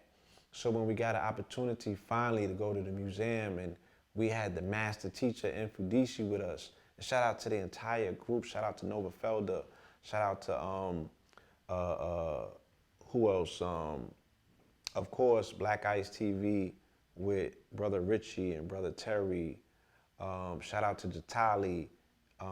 Shout out to, of course, Brother Red. Shout out to Jason. You know, King Yad. I feel like I'm leaving somebody out. 19 Keys was with us. Shout out to him and his whiz. You know, and there was a contingency of people who came along with us on that trip, but the master teacher started decoding. And in that book, Ross Ben said that there are no secrets, there are only mysteries. And when you are able to demystify something, when you are able to decode and unlock that mystery and take the spookism out of it, then you also start taking the power out of it. So the brother was in there defragmentizing, right, if that's a word. He was breaking down all of the stolen reliefs that they had in the museum of our ancestors through all the dynasties. I mean, this was the most thorough education in real time that I ever had about Kemet and the different dynasties, and just the dispelling of all of the mispronunciations and the mistruths, and, you know, all of the things the Europeans either deliberately or unknowingly have taught about our ancestors that they don't seem to know because they don't know how to read the glyphs, or they don't catch these concepts. They don't think in cosmological terms, so they don't understand the enveloping aspect of, you know, our ideologies and why we did things the way that we did them. But when the master teachers teach it, you like, yo, you're there. You're like, you're in Kemet 3,000, 5,000 years ago. And, you know, I feel vindicated to know enough that you can sit back. Like, people have told me a lot of years of my life, don't go to Kemet, it's a graveyard, right? I've heard that. I grew up in a household where Sabi was, he was anti-Kemet for whatever reason. You know, we're not gonna get into all of that, but he didn't speak highly of Kemet at all. Sabi didn't speak highly of a lot of things. Okay, let's put that on the record. But we gotta do the demystifying the myth of Dr. Sabi one day. You feel me? We gotta do that. He didn't you know? want to hear the word melanin. He was not a fan of melanin. He was not a fan of many people who use the term melanin. So if I'm not willing to, once again, step outside of my comfort zone and learn things on my own and for myself and going to see these things, then I'm stifling myself in my growth process, because you don't know what's there for you. You know what I'm saying? Just because you're an extension of somebody that you came from don't mean that y'all gonna walk that straight line the same way. That person might have to veer off to still come back around. Like, and you don't know that. We don't see what our ethereal trajectory has in store for us. You have to follow your heart. I'm saying all that to say that after I experience what I experienced in the British Museum, I'm gonna be going with Infudisi to Kemet in January. I have to go. You know what I mean? I have to, you know, bear witness to this. And his decoding and demystifying and him breaking down, you know, it just gave me a different appreciation, a different education, and a different, you know, variance of why I see the importance of what Kemet plays to the world and the global stage to this day. You know what I'm saying? To this day. So, you know, they shut it down for us. Like, when we came through there, the force and the power that we came with, Killmonger energy was in the building. Like, they was about to shut the wing down because we literally took it over. All the other tours had to stop because them people that was on them tours with those people was coming over to hear what we were saying. the passion that this master teacher was delivering this lesson with, and the ease in which he's just breaking stuff down, like, oh no, this is not what this is. This is brrrr. When nobody else on none of them other tours doing stuff like that, they're reading notes. Right. And they're all wrong. You know what I'm saying? So they got to take notes like, oh, you dig what I'm saying? And they just see a sea of melanin coming through, and you know what I mean? We draped up and dripped out. You feel me? And we're showing our full appreciation. So this whole trip was just about us moving as a delegation, a contingency. You know what I mean? Where we just had royal regalia on, and we was just draped up, once again, draped up and dripped out. And they don't get to see that over there, because even though the family has, you know, they got numbers out there and the information exists out there, you know, the expression is, you know what I mean? The thing that, you know, people from over here bring, you know what I mean? Especially those that don't favor no adversarial whatever. Like, we're not impressed by none of that. Right. Because they got snooty Europeans over there. You feel me? They highbrow. They look down on you like this. You know what I mean? But we got the information. So yesterday, man, we got and let me, you know, so then Saturday, that was on Sunday, we went to the museum. Saturday was the Black History Month event. I didn't even know what I was walking into. Damn. You know what I'm saying? I didn't even know what I was walking into. This joint was like Jacob Javits type level. Hundreds of vendors and thousands of people, bro. I've never been overwhelmed. Up until this past weekend, I was overwhelmed. And I'm not afraid to say it. Like, the love was overwhelming. Like, it was a deluge. Like, it knocked my hat off. I was like, oh. It was like that. It was like that. You know. And you traveled a lot, brother. Traveled a lot, go a lot of places, and I don't know how to say no. You feel me? Because it's an outgrowth and it's an expression of the love that we give through this lens to the rest of the world, and they're giving it back to you. But I didn't know that there was such a strong concentration of it in that part of the planet. You know what I'm saying? I had no idea. So it was emotionally overwhelming for me to see that level of support. You know what I mean? And the people were coming and they were showing love and financial support. They, you know, the gold water was damn near gone in under 2 hours. Like, they was running down, bro. And they want to see you. You know what I'm saying? They want to see other members of this platform. And they deserve to see us, because I saw a beautiful family as well. The number one item in that venue, amongst hundreds, like I said, they had hundreds of vendors, right? The majority of what they had was children books. Children books? Children books. Wow. Melanated authors writing children books. So what that signals to me. Wow. And I saw more black families than I've seen in a lot of lectures. Young, melanated, like rich looking. When you say family, you talking about man, woman, and child. Man, woman, and child. Yes. Right? Young brothers who have taken consciousness, you can see, and it's working as a family unit and a dynamic. Everybody looks like they playing the part. Right. You know what I'm saying? But not just playing the part, but living it out in its fullest expression, because you can see the richness in them. You know what I mean? You can see the richness in them. And what it says to me, if someone is really dedicating, the majority of these products are geared towards the future, the children. You know what I mean? That's a community that I'm impressed by. Yes. That I was like, look at this. All of the books was professional. You could find all of the books on Amazon. And I'm not saying nothing. I'm not taking nothing away from any of our authors in this community who choose not to put their work on Amazon, because I've heard people's reasons for why they don't. But yo, these books were superly professionally done. And there's something about the indoctrination of being under the crown and the queen, and the level, the representation of, even if we know that there's a facade aspect involved in it, there's still a outward modeled expression of etiquette, heavy emphasis on education, completion. You know what I'm saying? So they know how to take things from A to Z out there and really not come up short, because they can't. Right?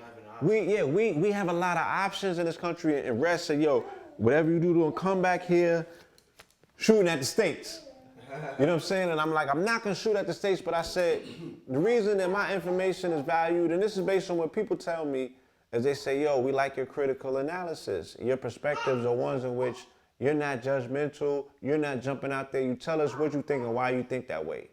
So I tell him, my strength is juxtaposition. I juxtapose two things, you know what I'm saying, and come up with conclusive analysis. So I'm just like, look, we have a lot of freedoms in this country. They don't have freedom of speech over there.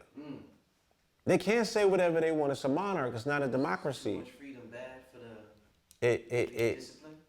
It's too much. It's too, yeah. Because that's another thing. You know, those places that you're talking about, those are Eastern philosophies. You know what I'm saying? Those are Eastern philosophies.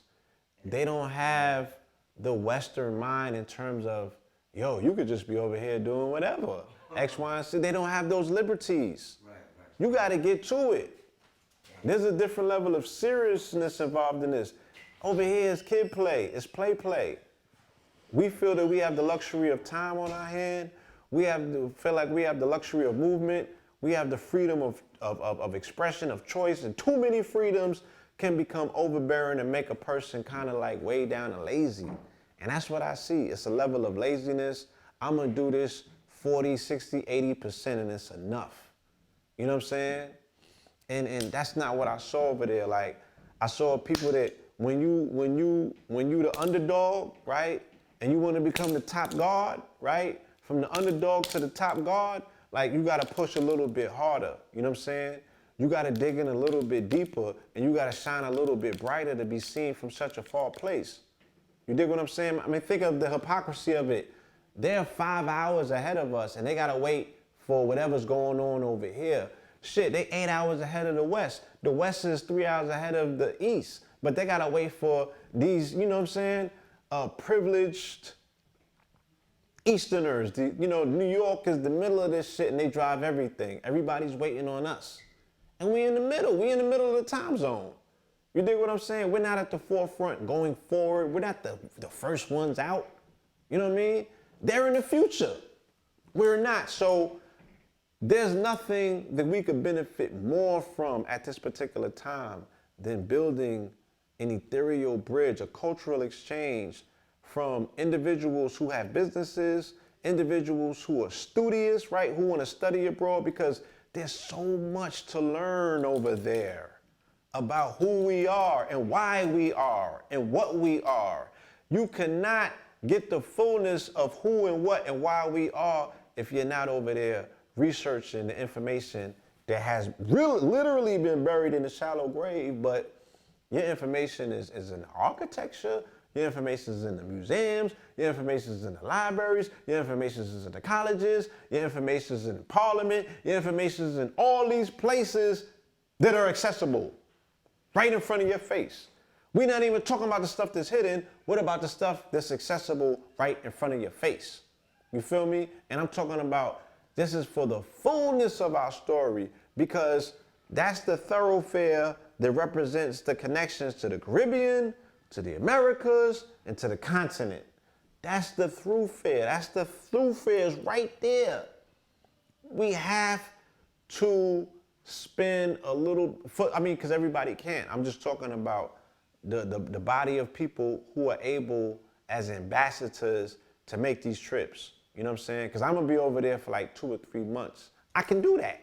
You dig what I'm saying? Everybody can't make a move like that. So for those of us that can build that bridge and that cultural exchange, you know what I'm saying? Those of us who can strengthen these ties, these economical ties, where businesses over here can get products over there, like, you know, the response for the Goldwater was just astronomical in terms of not only the customers, but the venues, the stores that are looking at this product, and they're like, yo, I need this in my store. I need this on my shelf. And they're not even privy to the social media campaign. It's just seeing the product in real time, the aesthetics of the product itself. You know what I mean? So there's other products over here that need to be represented over there. There's products over there that need to be represented over here. And then, like I said, then there's a broader conversation that needs to take place where once you get that situated, you have access to the Caribbean because the majority of melanated people that are over there are of Caribbean descent, okay?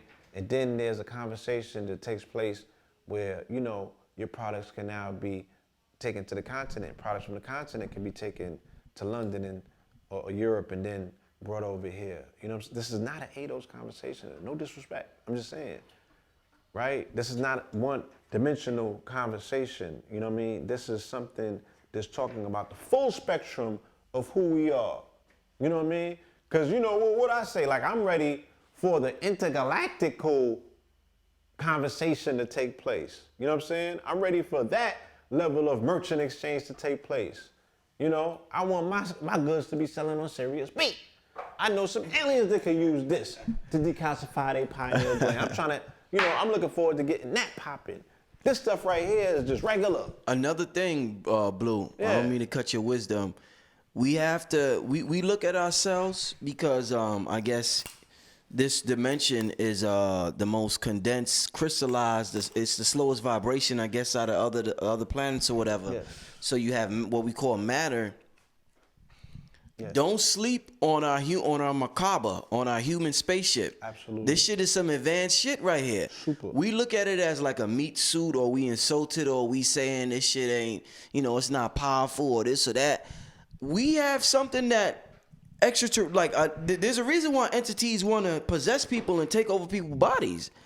This is some shit, right? This is some advanced shit. Technology, bro. So that's another reason why we have to be disciplined and get into this, because we're not, like, people will literally, people want this shit in other dimensions. Yeah, like, should I do this? Yes, you should. The fact that you thought about it, you should. I know, but I don't want it to come off the wrong way. Okay. I don't want it to come the wrong way. So I would just say that, you know, I've had conversations, you know, on some of the shows that I do over on Know the Ledge, and I do a lot of listening. I let other people do a lot of talking. Right. You feel me? And I've been traveling, and people have been critical of me when I've traveled. They like, yo, why you let this person say this? Why you let this person say that? And you should challenge this person when they say that. And I be like, look, man, I'm letting people express themselves.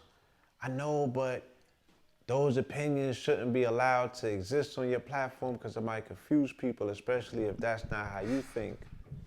And I do a lot of conversations in my head after the fact. Because you can't, you know, I mean, because you in the seat. When you interviewing, sometimes you can't catch everything, especially if you're interviewing and you read it. You got to moderate the chat. You got to listen to what's being said. Bro. And you got to remember, yo, make this point right here in this ear because I want to follow up on this. And you got the questions over here in the back of your mind. Exactly. You can't do it all. Sometimes things slip, and then you start nodding if the hours is long. So you really like this, yo, I need this to end because I don't want to get it to a point in the conversation where it becomes sluggish. Right. Right? So you got to cap the conversation. You're like, all right, we'll get back to that another time. So I'm saying all that to say that, you know, there's conversations that I've had that I should have, you know, been more of an advocate to say, look, where you're talking about us as a people from is at a very mundane level. You know what I'm saying? This non-transcendental past, this heart chakra. And everybody don't subscribe to that, especially if they haven't experienced it. You know what I'm saying? Because a lot of what people talk about is they're talking from pain. You dig what I'm saying? And I don't want to knock that because I understand it because I come from it. You know what I mean? I know how hard it is to get outside of that, right? So this macabre that you're talking about, the reason it is so powerful is because it's connected to so many bodies, right? You are enveloped in so many subtle bodies outside of this physical one. These are the ones that really have the effect galactically that they are, quote unquote, jealous of or want to interface and get involved with. You know what I'm saying? These subtle bodies that you're involved with, but there's also a pain body. You know what I'm saying? It's also a particular pain body. And it don't make sense talking beyond the pain body until you deal with the pain body. So I can't talk to somebody who's in a pain body about higher transcendental bodies. They can't access that. It's just locked down because they didn't get past the heart, right? And then you start loving or having an appreciation for your lower self. Because that's where you living at. That has to become your garden at some point. You feel me? Right? Like, and this is, again, no shot. I'm just saying, like, think about what we were able to do in the basement as opposed to in the attic. I ain't been to many people's attics and their attics was decked out. I've been to basements that have looked elaborate. Like, people made the best of basement living. You understand? And that's an analogy that I'm making to people who are living in their lower dimensional selves to make the best out of that, right? Party and bullshit is a strong energy, bro. Indeed, man. You know what I'm saying? It's a strong energy. So, yeah, man. Somebody asked, what's your cash app, Blue? Somebody asked. Blue Pillar 44. You know, $. Yeah. Blue Pillar 44. EJ McGuire, Blue Pillar 44. So, you know, we were able, you know, on this trip to really tap in to something that I was not cognizant of and I didn't know existed. I didn't know that the blokes over there were so strong with their appetite for consciousness. I didn't know that the blokes were so strong with the studious nature, right? Of, like, I would say bring the high-level metaphysical conferences to the UK. They are ready to research and study. To the UK? They are the studious ones because they come from, they haven't shunned education. They can't afford to shun education from where they come from. Because you're talking about descendants of Caribbean people, you're talking about descendants of African people in Europe, in the hotbed of education. You know what I'm saying? Who they cannot transcend in that society. That society is very hierarchical. You know what I'm saying? You could come over there with your billions of dollars. Or some Jay-Z shit. First of all, once they transfer it to pounds, it ain't gonna be $1 billion no more. Second of all, it's new money and old money don't respect it. So you can't even gain access to the different halls and corridors of power who those people will want to access. You know what I'm saying? Because you always gonna find a nigga in the comments talking about, oh, if I had $1 billion, I wouldn't. Nigga, cut it out. You're gonna want to be around other billionaires. You feel me? But then what about when you're around trillionaires? You know what I'm saying? And they looking at a billionaire like, nigga, yo, I couldn't give money away out there, son. Yeah. They was laughing at me. Damn. They don't want no US dollars. The lady said if it's anything under $100, we don't accept it. Nobody wanted dollar bills out there. It's a whole nother type of conversation that needs to take place about, you know, we need to be economically educated about where we stand in the world with this fiat money, this aspect, this cash rule. There's women that are desecrating their bodies for this dollar bill that's worth nothing internationally. And she's priceless. Can you imagine what this looks like? So you talking about different entities and what have you from different realms that are seeing what's taking place here? They having a field day down here. They having a field day. You contracting literally, like, this is the same thing when our ancestors was giving them gold and they was giving them glass beads. We saw the glass beads out there that they was finessing our ancestors with, shiny things, glass beads. And they was getting gold for that. You understand what I'm saying? They was giving them glass beads because they never seen that and it was shiny. They was giving them gold. That's the same thing that's taking place with these people's bodies. And you think entities ain't jumping in that? Like, oh, it's on and popping out here. So there's and I hope I'm gonna get into that when we get into the dark energy aspect. Like, exorcisms are at an all-time high right now. Listen to what the church is saying about the possession of dark energy on this planet. Yo, my lecture gonna be bonkers. You feel me? Because I just been accessing all this information. I have already been collecting it before I even knew what the topic was. I already had a folder. That's how it works. You know what I'm saying? That's how it works. So It was the conference. You quantum entangled with that. Quantum entangled. The conference was crazy. I saw thousands upon thousands of people. And we was in Birmingham. We wasn't even in London. So that's not even the main city. That's like saying, yo, I went to Long Island, son, and I was overwhelmed. And you're like, you didn't even go to Harlem? I was like, nah, I wasn't even in Harlem. I was in Long Island. You feel me? But yesterday, we went to Parliament with the Queen of the Congo, with Queen Diambi.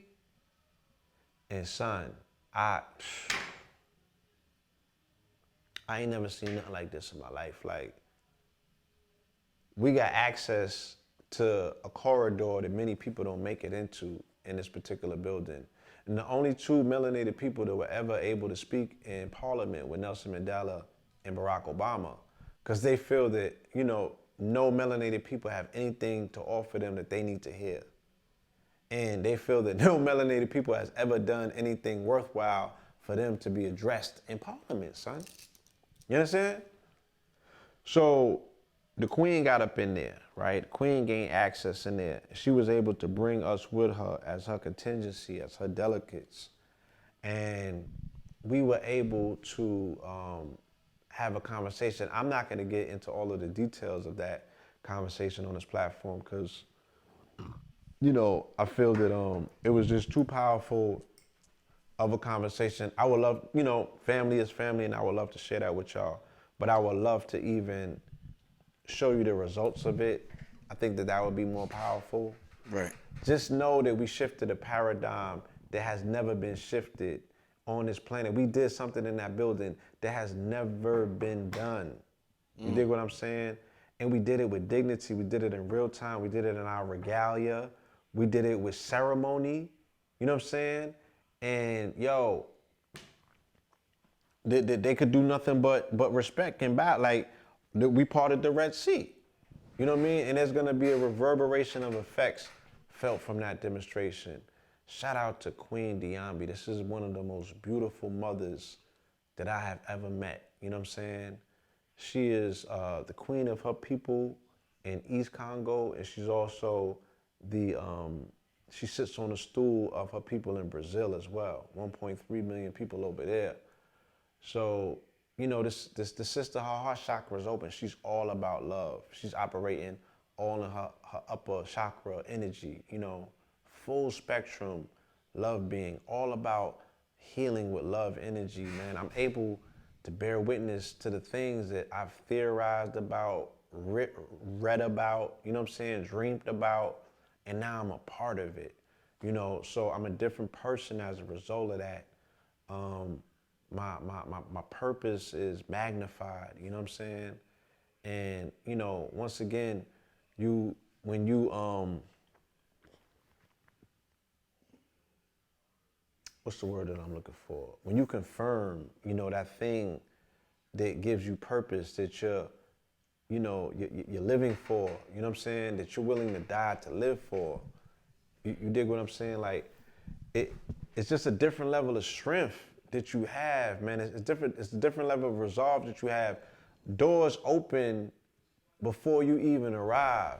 You know what I mean? You move with a different sort of energy vector, man. And everything that I want for myself, I want for my quote unquote people, you know, and my quotes mean the people who think like me, you know what I'm saying? And the people who would think like me that I would identify, the people who think like me, you know, you want power. You know what I'm saying? And you will settle for nothing less. You know what I mean? And you don't see nobody else worthwhile of possessing that power on this planet who don't think like you, who don't move like you. You know, and my power play is not a selfish one.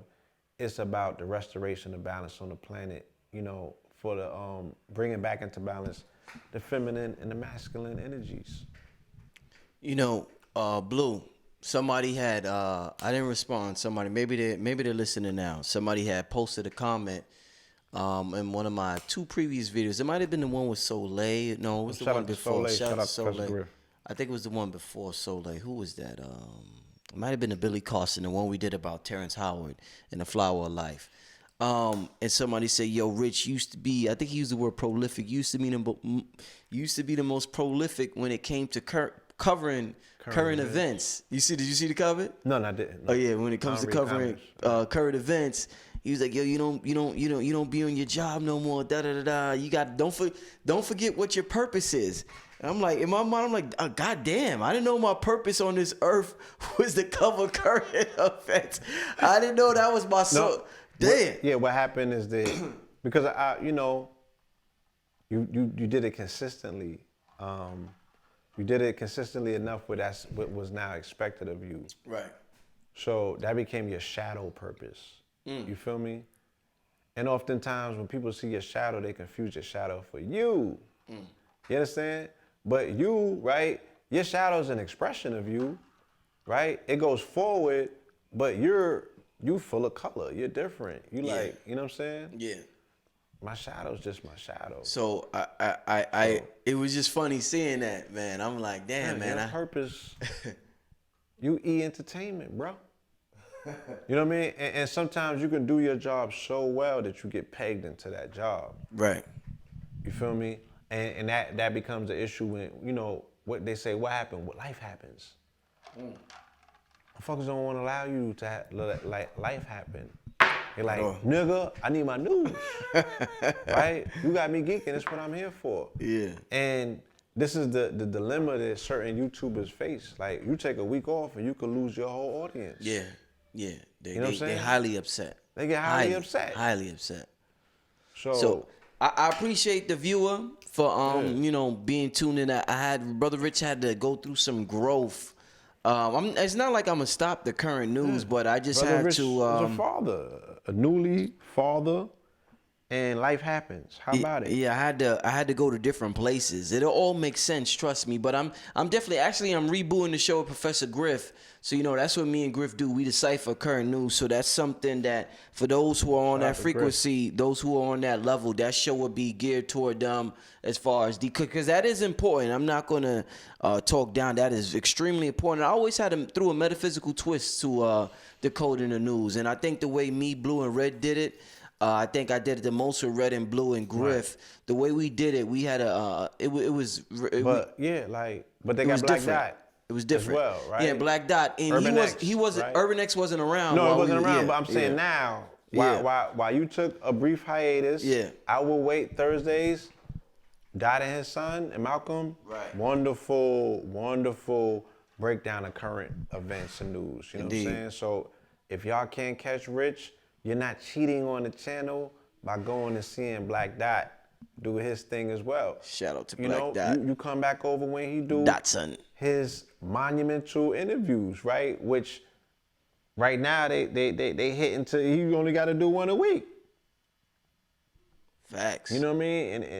And it reverberates enough where it holds the channel down. So the beauty of it, everybody playing a part, man. When you can step back. And that's what I'm saying. Like, I had to travel out of the country into a different hemisphere to really step back and see. I had to get 6 hours ahead of us to look back and see. I'm not looking down. I'm just looking back, and I saw us different because the timeline played out different from a different place. You know what I mean? And I'm like, yo, the people who are supposed to be doing what they're doing are doing it. And I'm here to tell you, because I didn't know, it has a global reach. It has a global effect, bro. You dig what I'm saying? And we would never know how far it reaches, bro. I'm telling you. Shout out to KT. He had some people drive from Scotland, Liverpool, to come and see us at both events. The event we did in Leeds, which is way outside of London, and the event that we did in Birmingham. You know what I mean? And these are individuals who don't look like me and you. You don't know who's watching. Y'all need to get out of that as well. Let that go. You have no idea who's consuming this information, right? You don't own it, and it goes out, it disperses into the world. Let it go. Let it go, let it go, let it go. You do not own this information. It's gonna touch who it touches. Real talk.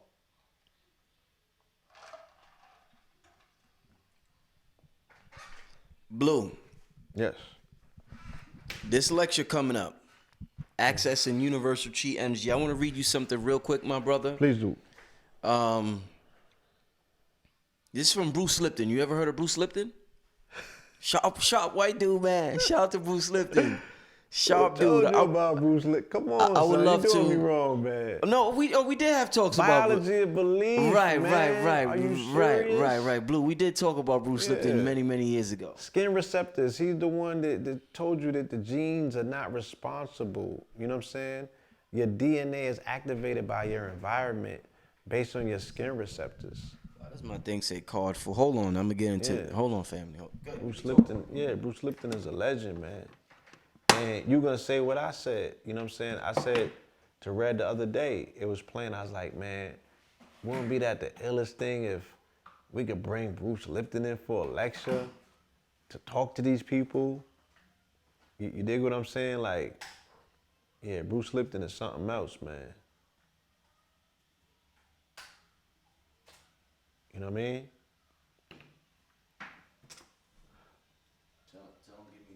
Oh yeah. Get a brother 1 second, y'all. He's changing the tape. The tape is full, so you just gotta switch it out. Yeah, but Google Bruce Lipton. You know what I mean? And shout out to KT. He actually found the melanated researcher that Bruce Lipton got the information from. I don't know that brother's name. Oh, KT? KT knows the name. Yes, KT will take you to all of the papers and the research. I think this individual comes from, you know, an earlier time in our timeline. You know, he put his research out. But nonetheless, you know, information moves and ebbs and it flows and it moves in waves. And, you know, as of lately, Bruce Lipton got it. And he's doing what he's doing with it. I was able to gain access to it, and it has helped me immensely, you know what I'm saying, in my consciousness. So shout out to Bruce Lipton. And I've been able to help a good amount of people who listen to me based on what I learned from Bruce Lipton, and I'm able to synthesize it, you know what I mean, and give it back to the world. So, yeah, Bruce Lipton is a beast.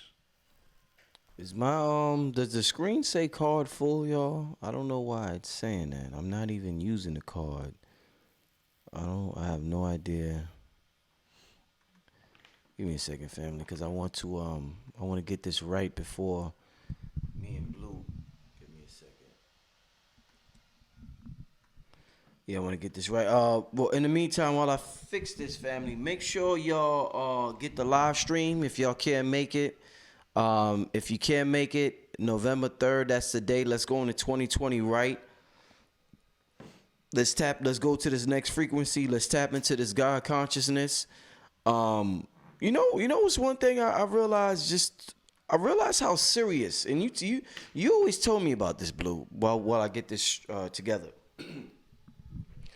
And because you just finished talking about the dudes in Silicon Valley, yes, and how we get high and watch motherfucking The Simpsons and pass out on the couch after eating a burger. How many times you watch next Friday? But I mean, like so just like the Silicon Valley dudes, take the drug serious. They use it for purposes of tapping in. Right.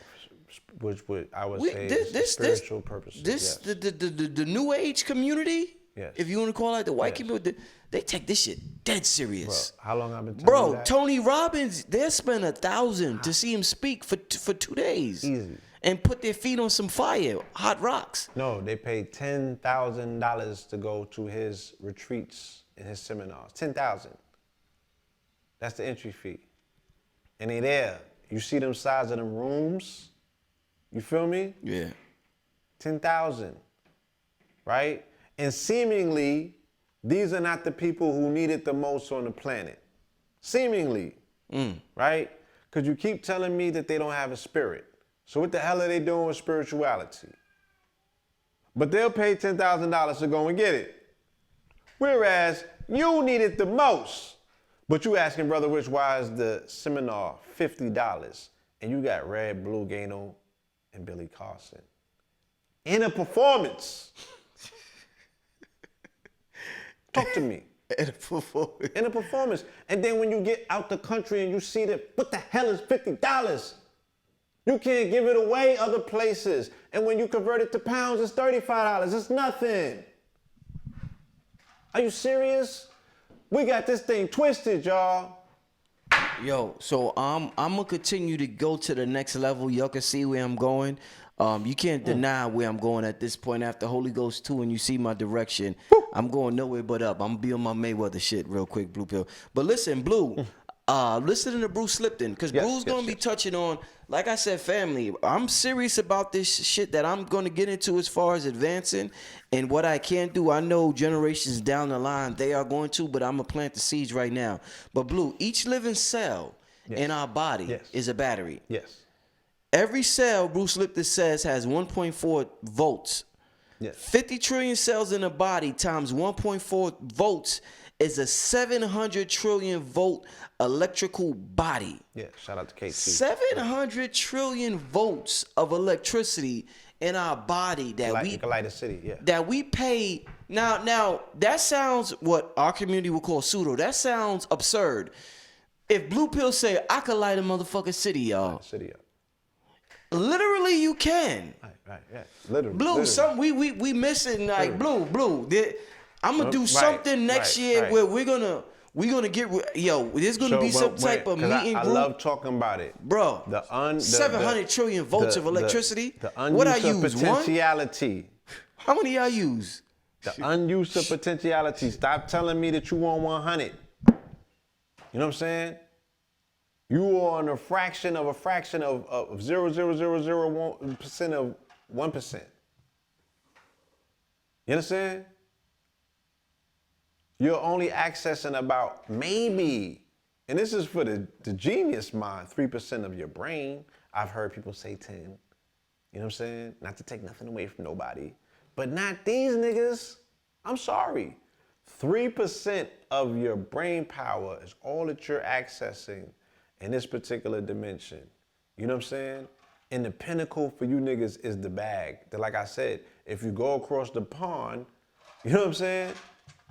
It's like, it's a wet paper bag. It's not even hitting for nothing. You gotta keep going to DR, spending $5 to get you some head to like realize the strength of this dollar, because it's not real. And women are giving their box up for that. The access to the portal to the fucking cosmos and the universe. So yeah, what was your question? No, I just wanted to bring that up, that fact, and I wanted to just elaborate, put in 700 trillion volts of electricity. I mean, and shit. what do I always say? I say niggas could create a spark, but they can't hold a charge. How you can't hold a charge with how many? 700 trillion volts of electricity in your body. And we started this conversation earlier, and you asked me, what about the Negro? The Negro mind. I said they can't do it. So the potentiality exists, but the discipline and the training is not there, right? So we need master teachers, I guess, now to be senseis, right? Who's going to condition me to stand on a wall for 10 minutes without twitching, moving, or nothing? And then those have to be the new classes. Oh, you made it to the second course. Let's bring that school in, right? I'll be the first person to enroll. Let's go. You understand? Right. I used to tell people all the time, what? I wanted to run away to the Shaolin Temple when I was a child. Shave my head and get the 3 dots. Because I wanted that discipline, bro. I wanted to be able to achieve what they were doing. I was impressed by looking at Kung Fu movies as a child that I said, yo, I want to condition myself like that. I want to be disciplined to be able to achieve what they're achieving because I could see that was transcendental as a child. Oh, you made your body, diamond body hard enough where a sword can't penetrate it. I want to see what that is. I want to experience that in this lifetime. I want to take my body to that degree in this lifetime to transcend mundality, the mundaneness of everyday existence, to get into that space. How do I do it? You feel me? I don't know where to find that in the Western world, right? Because these people go to schools and dojos and all of that, but you still going back to nigga lifestyle. So how can you ever really get there, right? If you're creating the spark and you could never hold a charge. Please talk to me. just something, bro, man. I really feel, man, and I think I said this on another program. By 2030, it's gonna be a completely different ball game. I think there'll be aliens will be done land. All types of shit is gonna happen by 2030. That's my prediction. But I think from 2020 to 2030, I feel as though we could all position ourselves in positions to be world leaders or on some next level shit, man. It's not hard, yeah. By 2030, bro. The next decade, bro, I feel as though it's going to be an amazing decade for all of those who want to get on that God frequency and those who want to. Everything's up for grabs right now. Up for grabs. Everything is wide open. Everything is up for grabs. You have to can't tell me different. Grab your position in the next 10 years. And that's what this conference is about. And just not only moving forward, everything is up for grabs. Every industry is up for grabs. It's about power. You could literally position your bloodline to be rulers in the next paradigm. And that's exactly what I'm positioning. I'm making that power move for. And that's when somebody say, Brother Rich, you're not covering current events. I got a bigger agenda right now, and I'm still going to do that. But Brother Rich is positioned in his bloodline to be in an amazing position, and I think everybody should be in that position as far as their bloodline. That's an addiction to stimuli too. Well, and I had to see that when I got outside of the country, because I never commented on that situation in Dallas. You feel me? And I watched from afar how that thing metamorphed into what it metamorphed into on the timelines. And I was like, yo, they addicted to stimulus. The cop, the white cop. Yeah, look at this shit. Oh my God. Because I didn't even know. I didn't know her, when the trial was taking place, I didn't know none of that stuff. I heard about it, but I didn't, when I heard her name, I didn't know who she was until I saw on the TV when she got convicted. And I was like, oh, I remember that story. Because I would not, you know what I mean? I wasn't online like that heavy during those 2 weeks leading up to it.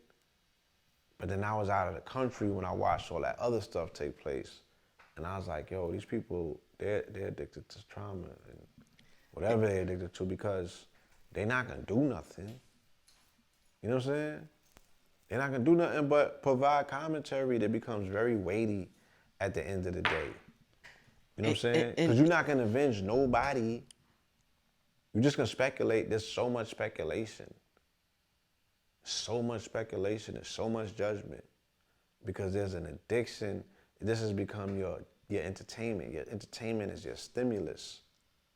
These are the things that you're able, the only way that you interface and connect and have a conversation is about things like this that really involve no power. Because you're not gonna grab it. You're not willing to do what it takes to grab power. You know what I'm saying? You show up for power Sunday nights when 50 Cent put the shit on Stars. That's it, okay? So, what are we talking about? But at this conference, we're gonna talk about real accessible power, all right? 700 trillion volts. Real accessible power, because all of these conversations are about the effects of you being powerless at the end of the day, okay? So let's go to causation, right? And let's correct that. I'm not getting caught up in the effects. I got caught up in that current event shit too. You know what I'm saying? That shit could take you to some place where you're no longer identifying with yourself who you are. You like, yo, I'm fucking Geraldo now? You know what I'm saying? I don't got a life. You like Peter Parker. You trying to take Mary on a date and shit, Mary Jane on a date, and your shit go off.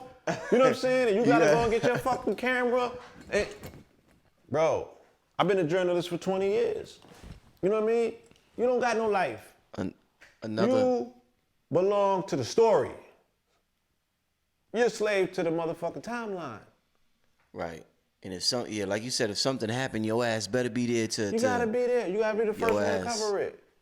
So, you know, but I commend the people that are able to keep up with that. Yeah, ain't nothing wrong with that, family. It's just sometimes you need balance. And I've talked to a lot of the big YouTubers, 1 million+ subscribers. Like they watch my show and I communicate with them, and they all agree with me about how YouTube could just take over your life.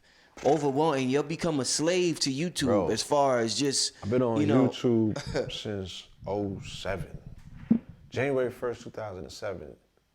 is when we got our channel for street knowledge. You know what I'm saying? I was consumed by YouTube at one point in my life. You feel me? But I was able to transfer it into a corporate situation. Like I seen the benefits and the fruits of it. You know what I'm saying? But it could take you someplace, and it's a wonderful thing in terms of being available to have access to your own form of media and teaching your people and getting the information out there in real time. But this thing right now, this is something different. And we're still trying to figure out what it is, because it's not what it was. You know what I mean? And I've been listening and I've been reading about conversations that big YouTubers are having amongst themselves. And I've been listening to these conversations as well, you know, because the demonetization has affected a lot of ways in which people do what they do and why they do what they do. You know what I mean? Because there are YouTubers that put a lot of their own personal finances, or I guess we could say recycle their finances into their craft and their business and things of that nature. And now these things are no longer returning those rewards, right? And then there also are YouTubers who have transcended that and figured out, you know, how to come up with a new model, or they even went harder. And their supporters have held them up to the degree where they have tripled and doubled their revenue. You know what I'm saying? So there's victory stories in this. There's people who have acquiesced, and there's people who have come up with new invention and new ways, and ultimately the next thing will come out of the discomfort that is caused, you know, by this, because we don't ever see anything as like the finality and the final blow. It always is a means in which for you to move and metamorph into the next phase, right? Like if what happened didn't happen, will we have Holy Ghost too? You know, I thought about that and I talked about that before. Mm-hmm. No, I'm asking you. No. What went down was the pressure that created a certain amount of pressure. Created Holy Ghost too. Without that, I can listen to the beats. Without that, I was outside of my comfort zone. The beats would not have came out like that. No. If you was not in discomfort, bro. If I was in my comfort zone, no. Right? I have the ability. I could close my eyes and I know where something's coming from, and I'm like, yo, right. I hear pain, but I hear the beauty of pain. You know what I'm saying? It's a difference, and look at music. You can transfer pain into pleasure. Right? But them chords was a little bit heavy. I was like, I know what that is. I'm gonna tell you, a lot of that was me thinking about my son and me thinking about making him happy, and just the thoughts of possibly not being the greatest version of yourself. Create that tension inside, like, nah, he gotta know his dad is the illest motherfucker with this beat. So like, just that tension inside of me is like just creating that. You know, it's bringing it out. You know what I'm saying? So look at that. I understood why Khaled always give his son his props, because it's something you won't understand until you under that type of pressure. You know what I'm saying? Pressure. It's like, I'm gonna tell you, Boss Talk. I'm gonna tell you how I created Boss Talk. Let me just real quick, since I don't, y'all not seeing me make it, but Boss Talk was created me being very frustrated that my life is so busy that I can't even work on this album with Cambatta. So I took the little MPC I had and I brought it upstairs. I was on the couch and I made it with my headphones on. Boss Talk was made with headphones on. I didn't have my speakers on. I wasn't in. You see how I got this set up? I didn't have the setup. I was just frustrated, and I was by myself. It was like 5 a.m, that the Magik hour, and I was just like, I gotta do something, man. Like, shit, I'm not doing what I'm supposed to do, and I was real frustrated, and that shit just came out, and I was like, oh shit, Cambatta gonna kill this shit. And he heard it, you know what I'm saying? Now Boss Talk is on the radio. It's funny, it's on Sirius Radio. Speaking of Sirius, it's on Sirius Radio right now on Shade 45. That's you know what I'm saying? Boss How about that? Come on, y'all. In the chat, come on, give it up. So now, take a moment. Yeah, Boss Talk is on Sirius Radio right now, Shade 45.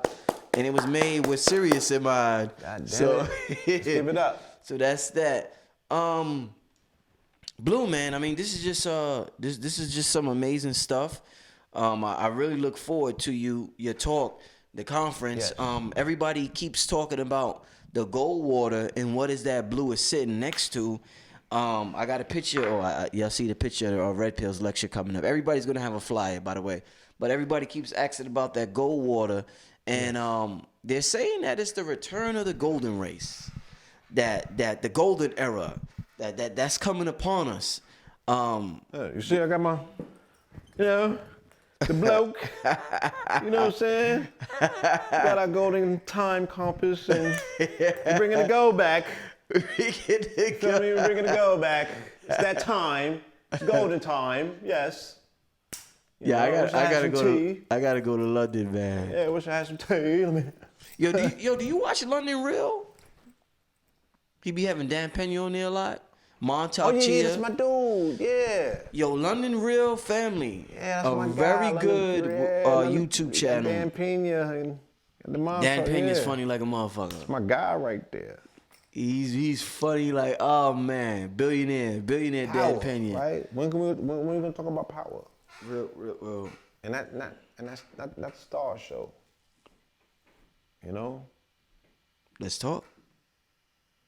Well, I mean, not this episode, but I see what you that's said. a whole nother I see what you say. Yeah, episode because I want to talk about morality and power at some point. Definitely Possible.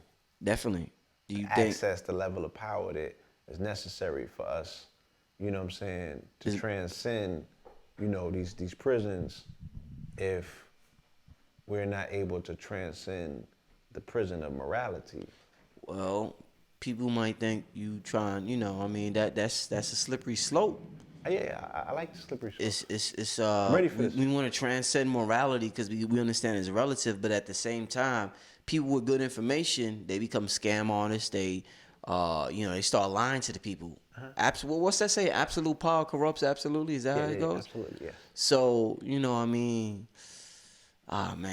Do you want a ruler? Do you want somebody that's helping the community who is, we know where I'm going with it. I know, but that, like you said, that's a conversation. It's a conversation for another time. Yeah, another time. Definitely a conversation for another time. But yeah, this is Goldwater. GOLDEWATER.com. The E is silent, stands for exceptional, extraordinary, energetic. All of those beautiful things that are your own self-expressions. You know what I'm saying? Yeah, I just had 19. Did you see the episode with me and Keys? I did. The young man was going in. Yeah. As always. Shout out to 19 Keys. Yeah, Keys did his thing. Legend. They had a great broadcast with the brother. Yes. They got a business partner. They, I didn't. Blue don't give me no gold water. You know what I'm saying? I didn't try the one in the gold bottle yet. I had the old bottle. I ain't try. He ain't give me one of the gold bottles yet, man. I thought I did. No. But nah, man. You know what I mean? Come on, man. I know. But yeah, man. I can't hold on to this stuff. Like I end up selling the ones that I just. Yeah, it's very hard to get. It speaks for itself. Yeah. It speaks for itself. The product is absolutely. You're gonna have it for sale at the conference, right? Absolutely. So Blue Pill's gonna be. Is Keys coming through? Is he gonna He's gonna be in Johannesburg. He got booked to go to South Africa. Oh man. I know. We spoke about it. I was like, man, you don't want to miss this one. He's like, I got booked. Yeah, man. But that cosmic cuisine is gonna be in the building too. So. The cosmic cuisine will be in the building. Yeah. What about the pies? Are you gonna have the pies available? Of course, because we're moving into that November phase. So exactly, the pies will be perfect. Pies I didn't get a chance to try the pies yet, so I look forward. I got new sea moss flavors that are gonna be debuting. I got a lot of treats and stuff, and it's all based on what I was able to bring from abroad. My travels have totally exposed me to a new world. I've grown up. I'm a different person. You know what I'm saying? I'm a different person. And Nova Felder, who has been coronated as a king in Ghana. I forget the brother's name. Please forgive me. Now he's a king now? Yeah, Nana Asari, I believe his name is. Shit, damn. But he said, brother, I'm proud of you, man. And hearing that brother say that, man, and the conviction, he said it last night right before we left, I said, brother, I'm proud of you. Damn, Nova's a king. And that really resonated with me, man. You have to. I'm proud of me. I'm proud of us. Because like I said, you know, you got to understand, like I said, whatever celebration abroad, even at home, foreign and domestic, that people have of us is a celebration of you as well. Because when they see us, they see you. And, you know, but they don't get to see you. You know what I'm saying? So they see us. Right. You know what I mean? But they appreciate what we do. You know what I'm saying? They appreciate what we do. And I think that's a dope thing. And like I said, I really, like, this experience really has me appreciating it. You know what I'm saying? Because I seen something different and it transcended my expectations. And anytime that happens, man, you just got so much extra in you. You got so much extra to give. You feel me? Yeah. And this community be about, it be about lack. You know what I'm saying? Like, I don't got enough to give, so you only gonna get a little bit. You know what I mean? You don't really run into a lot of extras. Mm-hmm. So I'm abundant. I got extra right now. I'm appreciative. I love that talk, man. That talk is very, you know. That talk is very inspiring. You know what's funny? I want to get in. I'm so enthusiastic about 2020 and like I said, just being able to share at this conference the beauty of that vision, man. Yeah. Blue, I want to get into something real quick. Something that happens where we self-sabotage our own success all the time, depending on your level of pettiness. Just gotta. So we was talking about earlier about the mind creating everything. Your inner world becomes division in the brain. Your brain creates a holographic reality of division from your inner world. Right. So, what does it say? Wait, what about? Wait, hold on. Yeah, so the brain creates this outer world of division, and what happens is that we're thinking about something, and that's something. I keep getting distracted by. Hold up, I keep getting distracted. Somebody's. Man, you gotta leave that chat alone. It's throwing me off. You know when you said earlier about monitoring the chat and asking questions, this is something is throwing me off. Monitoring the chat and asking questions, that's throwing me off, family. You gotta know how to use 4 lobes of your brain in order to pull that off, bro. It is making me forget what I'm about to say and everything. But the brain, as far as creating everything as division. Let's say we want success, Blue. Yeah. So we say which everybody wants, which everybody's saying, but I can't get it. Everybody's mad at this information because they're saying it's real, but I don't know how to use it. That makes somebody extra mad. That at you and me for even saying, they're like, I keep hearing this shit. Shut the fuck up. I don't want to hear this shit no more. It becomes antagonizing. Yeah, exactly. It becomes our information becomes antagonizing and somebody doesn't know how to use it. Absolutely. What happens is that we ask for success, and the first thing the brain does, because like I said earlier, me and Seven was talking about, it creates division. You see somebody else with success that you want. So your brain is showing you that because they're like, okay, this is how you get it. And that person is actually an example of an inner feeling you have. It's like if you start thinking, if you say you want a red car, the first thing that's going to happen is you're going to see red cars on the street. And you're going to say, what the fuck? Out of nowhere, I'm seeing red cars. What the brain does is like, all right, you want success? I'm putting 10 people in your life that have what you want, and they're going to show you how to get it indirectly. The first thing you do and your ego does is you start hating on the motherfuckers. You become jealous. Your brain is like, nigga, you keep saying, how do I do it? Hey. I'm showing you how. This nigga is you. Hey. This sister is you. They're the outer version of you. To show you how to do something, but we don't understand the process of creation. So we like, man, how the fuck that nigga got? Man, Blue Pill think he all that up there. He's traveling to the UK. That nigga got on jewelry by this dude. Man, Blue Pill fuck. But our brain is just showing us something that we want inside. So they start resenting you for you represent something that they feel that they can't attain, not knowing that they're doing that to themselves so that they can learn how to attain something. I mean, what you talking about, once again, what you talking about is enlightenment, right? The ability for me to see you and me means that I have to be observing you from a particular place and point that has nothing to do with ego, which is all of this down here. So I would have already had to pass this test, get out of this gate, you know what I'm saying? To be observing you from this point, to see you as myself, to appreciate you as myself, to say, just like I told you in this conversation, yo, that shit is inspiring, bro.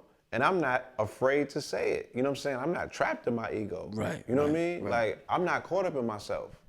You know what I mean? I feel that my vulnerability and my personal demonstrations not only help me, but they help other people, you know, who learn that way. You know what I mean? So everybody's not like that. That's not something that is just one of those phases that you just wake up and you got access to something like that. Indeed. It comes very few and far in between for the people who naturally have that, but other people have to train themselves up to that. You know what I'm saying? And I have been surrounded by that all through my career in this community. You know what I mean? I was just thinking about that earlier. I'm like, yo, that parable about the frog and the scorpion or the snake crossing the river. And I'm like, how I'm a scorpion and I always get stung? Trying to help these niggas cross the river. You know what I'm saying? Opening doors, bringing them in shit. And I get shot just for suggesting that I opened the door. How dare you motherfucking say you opened the door or pointed your finger towards the door? Cause I ain't, you know, you walked through the door, but goddamn, I showed you where it was at. For real, man. So, yeah, I've dealt with that. And I was having a conversation with myself earlier because I was just wondering about certain people and where they at now. And you know what I mean? And I was like, yo, they was petty. You know what I'm saying? Mm-hmm. They defended the wrong things that no one was trying to take from them because they dealt with lack so much.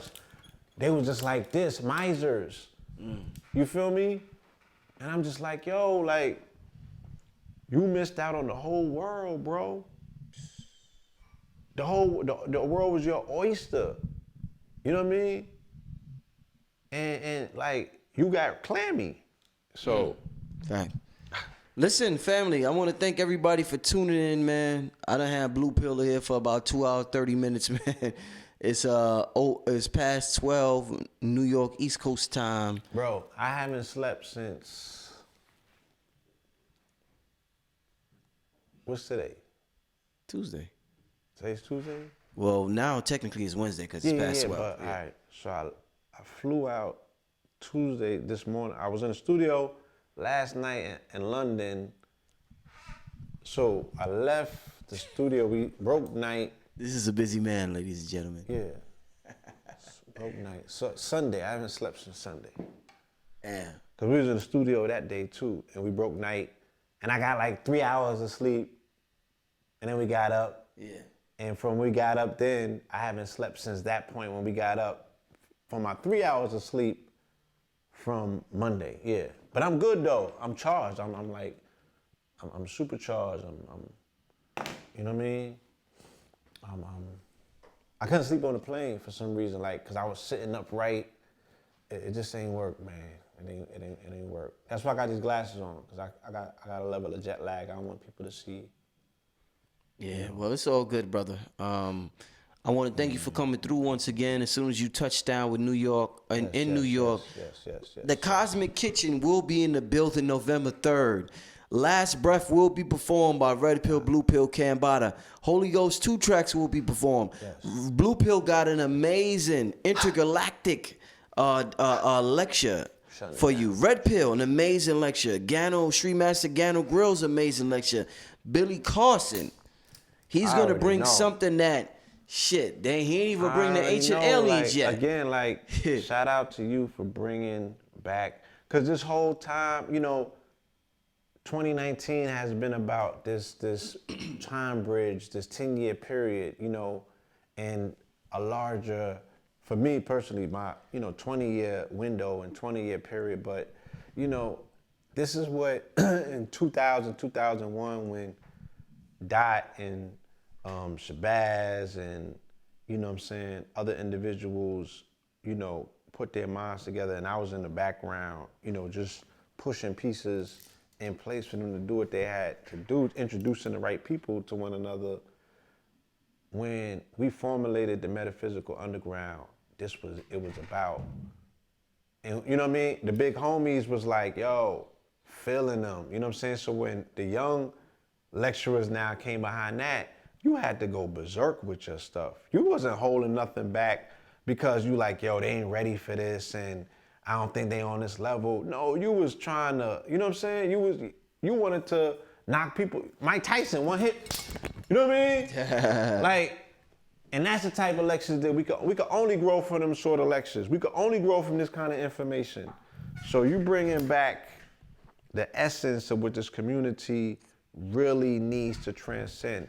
And I was able to go across the pond, like I said, and meet a pedigree of student that's ready. They're ready for the next level of information. The other stuff is just regular, schmegular, you know what I'm saying? Nobody's benefiting from the schmegular, you know what I'm saying? Mm-hmm. We have to transcend. 2020 has to be all about transcendence. Indeed. And it starts here. You get what I'm saying? It starts here, y'all. We leading the charge.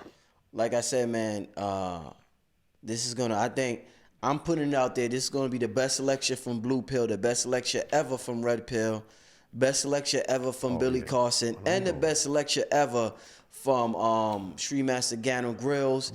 I'm not only a music producer, I'm a producer. One of my gifts, I know you shouldn't be ashamed to say your gifts. Yeah. I know how to bring the best out of people. Tell them what your track record is. Tell them what your track record is for these productions. The productions are production. Tell them what your track record is for these productions. You what and and what? What you talking about? What your batting score look like? Cause look, I'm 3-0 in Atlanta. You know what I'm saying? I'm 3-0 in Atlanta. I'm proud to say that. Hey. I don't gotta bow my head. Shout out to my brother, well done, good sir. You know what I'm saying? We have put some monumental events together in Atlanta. And, promotions was, I had platforms that promoted other people's events. That's what I've done for the last 10 years. You know what I mean? I have never really stepped out and done putting lectures together myself. Like I said, 20 years ago, I was in the background introducing the people to do that. That's not what I do. So, but when I did it, it was gratifying. I like the feeling of that, man. That was dope. Like, and not like on some ego stuff, like, I was crying inside. I know. Like a feeling like, damn, seeing your people getting their shit off and, and the audience receiving it. I know. And like, I helped put this together. It's a good feeling. It's a real good feeling. feeling. Ain't no ego involved. You feel gratified. Yeah. Because my signature's about service. You like, yo, I'm serving higher humanity, you know what I mean? By doing whatever I got to do to pull these pieces together to make this magic take place. Indeed. So yeah, man, that's dope. So what's your track record, man? I'm on 100%. I'll put it that way. I'm on 100%. I'm on 100% on the success spectrum. That's right. I'm on 100% on the success spectrum. That's right. And we will accept nothing less. I'll leave it at that. Blue Pill, Mr. Goldwater. Leave the people with your contact information, my brother. At Blue Pillar 44. That's on Instagram. Goldwater.com. GoldWater.com. ChristConsciousness.bandzoogle.com. BANDZOOGLE. Bandzoogle.com. All right, I have a new mixtape / album out with my brother Just B. Go check it out. Check the video out for that project. The Who Is He? We're gonna get Brother Rich to put that on one of them channels, you know what I'm saying? So the audience over here could gain access to this monumental project and effort. Shout out to A.A. Rashid for doing the album work, the cover art. We're putting together another retreat for our birthday. So check us out over at ShastaMeditation.com, okay? Indeed. doing something over there. I believe that that's it. The Shifter reunion, October 19th. Okay, you can go to the Shifter page on IG and get those tickets for the Shifter event. The Shifter reunion taking place October 19th. Shout out to the Shifters. Again, shout out to all of the blokes out in the UK, everybody who made this possible. Black Eyes TV, Jason, Andrew, you know, and that's another thing, yo. Don't let nobody tell you. And this is, like, I got a lot of conversations that I want to get in front of coming back here. Don't let no one tell you that one person can't change the world. You feel me? This individual, Andrew Lindor, right, was the person responsible for putting together the Black History Month Expo out in the UK, because Black History Month is now in the UK in October. And rest in peace to my brother Franklin. That's another serendipitous situation that took place. This brother booked us in February of Black History Month here in this country to do an event in Vegas called Desert in the Kemetic in the Desert out in Vegas. And we did that Blueface to Blackface lecture out there. And the brother brought us out there. The day that we went to London to do Black History Month event out there, they put this brother in the ground in Las Vegas because he lost his life the weekend prior in a car accident. So I want to say rise in power to the barber. Yes. You know what I'm saying? Gone but never forgotten. Your legacy continues. We will continue to carry the torch. This thing is not play. Like, there's so many souls that ride and reside, you know, in what's being done and that we're being guided by. So I'm eternally grateful. I'm thankful. I'm in service. I'm in gratitude. I appreciate you. Thank you, Father Rich. Thank you to the house and the studio of Father Rich, Mama Pill, KT, Red, Dot, AA, everybody that's part of this community, that's part of this family, that has been here from day one. We won, we made it. Blue, since we have to be living examples of changing the frequency of our people. I'm doing it. And I'll be. We in the gratitude hour. Go ahead. We got to do our gratitude session, and I advise everybody this is something you need to implement within your life on an everyday basis. Something that will change the frequency of your life tremendously.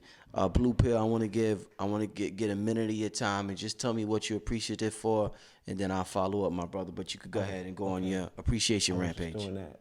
Yeah, he was. That's what made me think about that. I know. I apologize, man. See, Blue. It's cool. Go ahead.